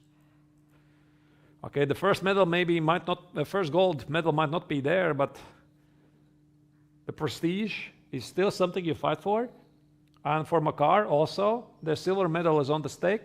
I think that now that we're looking at this game, what we could do, Keti, after this rook d2, now that Marar is thinking, I would like to have a look at one of the other top boards in the open section under 16, because there is a pretty close run, because there's also one more player, by the way, who has the same amount of points as Rajat, and that is the German Leonardo Costa. He has 8 points out of 10. Yesterday, he beat his compatriot, Hagner, and we could maybe have a look at his game. Arturs, hold on, maybe we can request the producer to keep this video on, because we can't leave it. But by the way, the game already is finished, so there's nothing to have a look at. Yeah. Costa, has won his game versus Diego Macias Pino. I briefly had a look at this while you were having the interviews. He had very good winning chances. Now the game is over. He was dealing checkmate in 1, and this means that right now Costa has 9 points. If Klimovsky draws, actually it's not very clear who is going to have a better tiebreak, but I think it's already pretty clear that Costa is in top 3. That's what it looks like. Good. I mean, he can't fall out. So brilliant result by the young German. It seems that he can't be pushed out. So it's Seman who is first. Now what is determined who is going to take the silver? Is it going to be Klimovsky or Marar? But according to my calculations, Costa has already at least secured the 3rd place. Yeah. But the game is so difficult here, the end game. We can see how stressed they are. One of these guys will get the medal, and another will remember this last game very tough. So we do have actually moves here. King to a7 has been played, and then we have rook to d8, and now it is white to move to choose knight b5 or knight to d5. I don't think there's anything else. Nothing that really makes sense. Yeah, so you give one of those checks, you promote the pawn, and maybe... So, Arturs, how about knight d5? We say king to c6 or king to d6, yeah? Knight e5, obviously you can't the knight. If king c6, knight e7, knight f5. Yeah, that's why I don't want to do that. I'm playing king d6. So, king d6, and now let's say... use the knight to fight for those pawns and try to promote... Knight e3. Yeah, that makes sense. That absolutely makes sense. f4? f4. Now, well, we assume, I mean, I don't know, do you really have to take? Let's try to make it work. Check. Where do you go? King c7? King b8, king b7, rook b8, rook b7 ideas? How do you even evaluate this? It's very difficult. I mean, it's so double-edged. Can we just say unclear? Yeah, that's a safe word. 94, and who knows what's happening here. Maybe it's actually some sort of a draw, you know. None of the sides can make a progress, but... Knight d4 is actually very strong, because you cannot play rook to b8 here. Knight e6 or knight b5 loses the rook. And basically you can't stop knight e6. So let's move rook away, maybe rook to Where? e8. That's the question, yeah. Okay, let's far away. Oh my god, it's so I mean, no, I don't know. Okay, maybe g8. Maybe g8. Maybe let's jump to the second board. Just far away, you know. Okay, there you go. What do you do? Knight e6, assume. You take the pawn, yeah? But can you actually take it? I don't think you can. Rook to 7. That's the point, so right? You have to first promote the pawn on b8. Oh yeah, that's actually but then fine. that pawn is... Oh, wait. Knight d4, knight d4. Wait, what? b8. Wait, what? What is this? Rook I've takes, just king blundered the takes. fork. And now pawn is gone. The pawn is gone, but I will form another pawn. Let's say Nothing for is white. clear yet. Oh my goodness, who's going to calculate this? But we can agree that white is not in danger. Now white is not in danger. Maybe it's not enough to win this. I don't know. It's a race. It's a race you calculate until 20 couple of times. It's you take the pawn and you bring the king on the other side. It's not that difficult. I think to reach this position is more difficult than this one. Might be. Again, it's just one line, but actually it does make sense. So what was it? 93 in this position. 95, king d6. And by the way, a move has been played. Do we see 95 on the board? Knight d5 is on the board. Yeah, I think he is going to try this. And now Klimovsky is trying to figure out where to put the king. Although there is this move to king c6, knight e7, king c7, if you are happy with draw, at least to secure your... No, king c6. Maybe but king c6 enables some checks on e7, yeah, that's why... King c7, that's what I'm saying. If you are happy to make a draw, knight f5 and rook to b8. So white might just repeat the moves. e4? Knight b5. Yeah. But is this an easy line? By no means. No. Can be a trap, actually.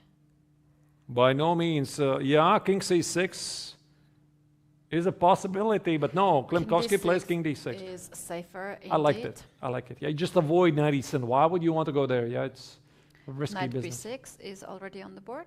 Knight what? b6. Knight b6. Heading to knight to c8. Now you have to play king somewhere c7 or c6. Again, I mean, there could be... Could it be that maybe they could actually agree to draw right here? King c7, knight e5, king d6, knight b6. That Marar says... Klimovsky, I think. Oh wait, but then he loses a middle. He can't do this. Yeah. No, he can't do this. He has to play. He has to play on. I mean, if he would secure at least the third place, I think probably, okay, fine, yeah, let's do this. Withdraw? Yeah, if he would. Who? Marar. If he would secure himself at third place, maybe he would actually agree. Yeah, but now that he is not, of course, he's going to continue to play on. Yeah. King c7. Klimovsky offers a draw. Basically, he offers a draw right here. Knight e5. Knight e8. Oh, knight e8, such a funny looking move. But the knight is very far then. I don't see Marar repeating this. I think he has to try something else. So also he has more time on the clock. I think it was like a test, you know, from Klimovsky's part. Of course, he's going to accept the draw. If in case Klimovsky draws this, there's a shared place, second place, together with Leonardo Costa. And I assume that it could be Klimovsky who has the better tiebreak. I don't really know because they finished their game in a draw. But Klimovsky was having 6 out of 6, and this usually is leading to the better tiebreak. Usually, not always. Knight e3. This has got to be the only attempt.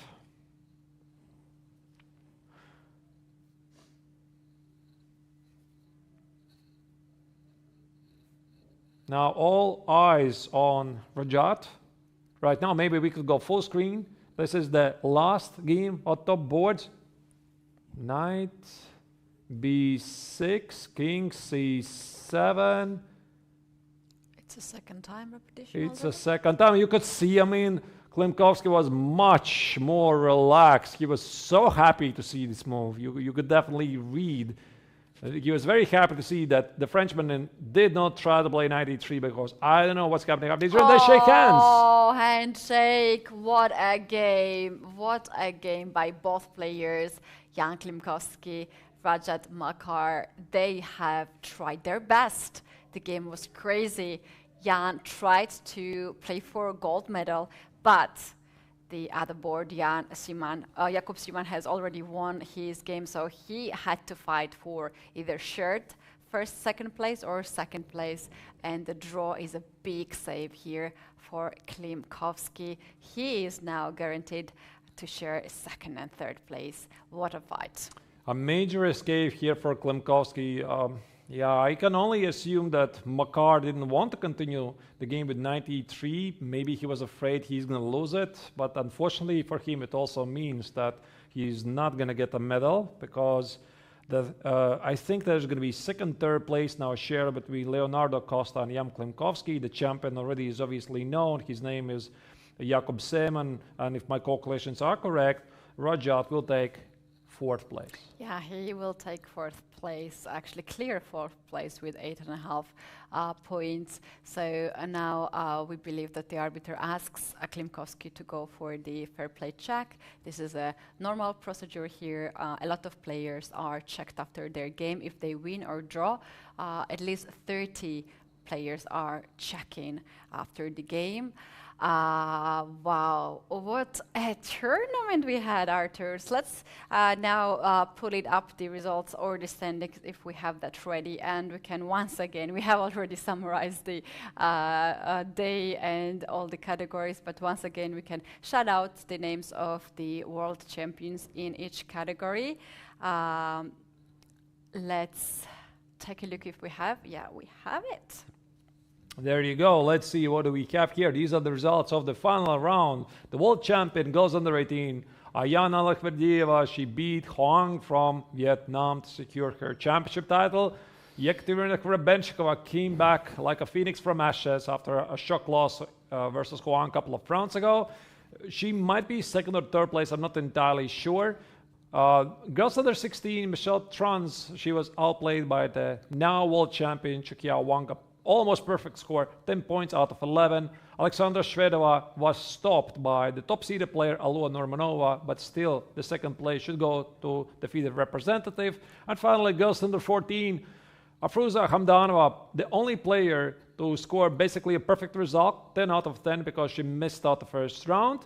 Today she beat Kasarim Galaze from Georgia, and also second place goes to Elnaz Kalahmet by beating Bozhena Pidumna from Ukraine.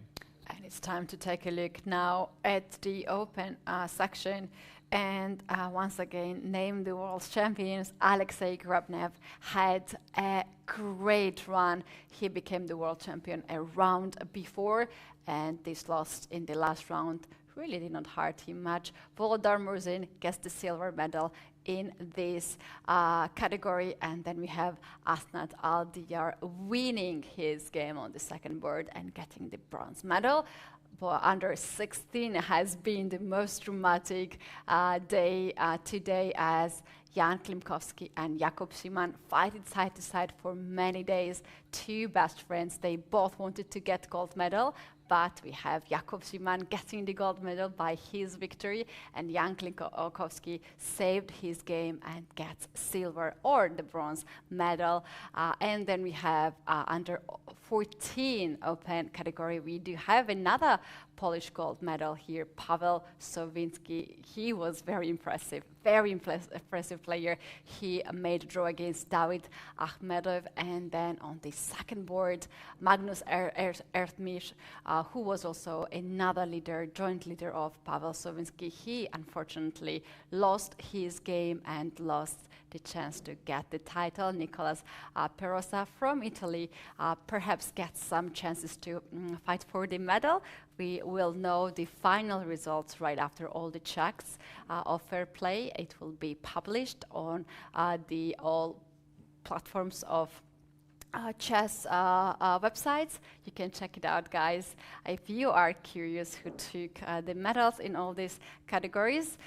Today in the evening we are going to have the closing ceremony, and all the world champions will be awarded by the gold medals, titles and trophies and prizes. And was very important for everyone, they will be also be hearing the national anthem of their own country, and that's the most proud moment of the tournament. Arturs, what is your conclusion for this tournament? Well, it's been very exciting 2 weeks, and I'm very glad that we were witnesses of this, being able to cover it from the best view here in the hall. We have a very nice view here. You are not seeing it, dear viewers. Very nice view on the playing venue.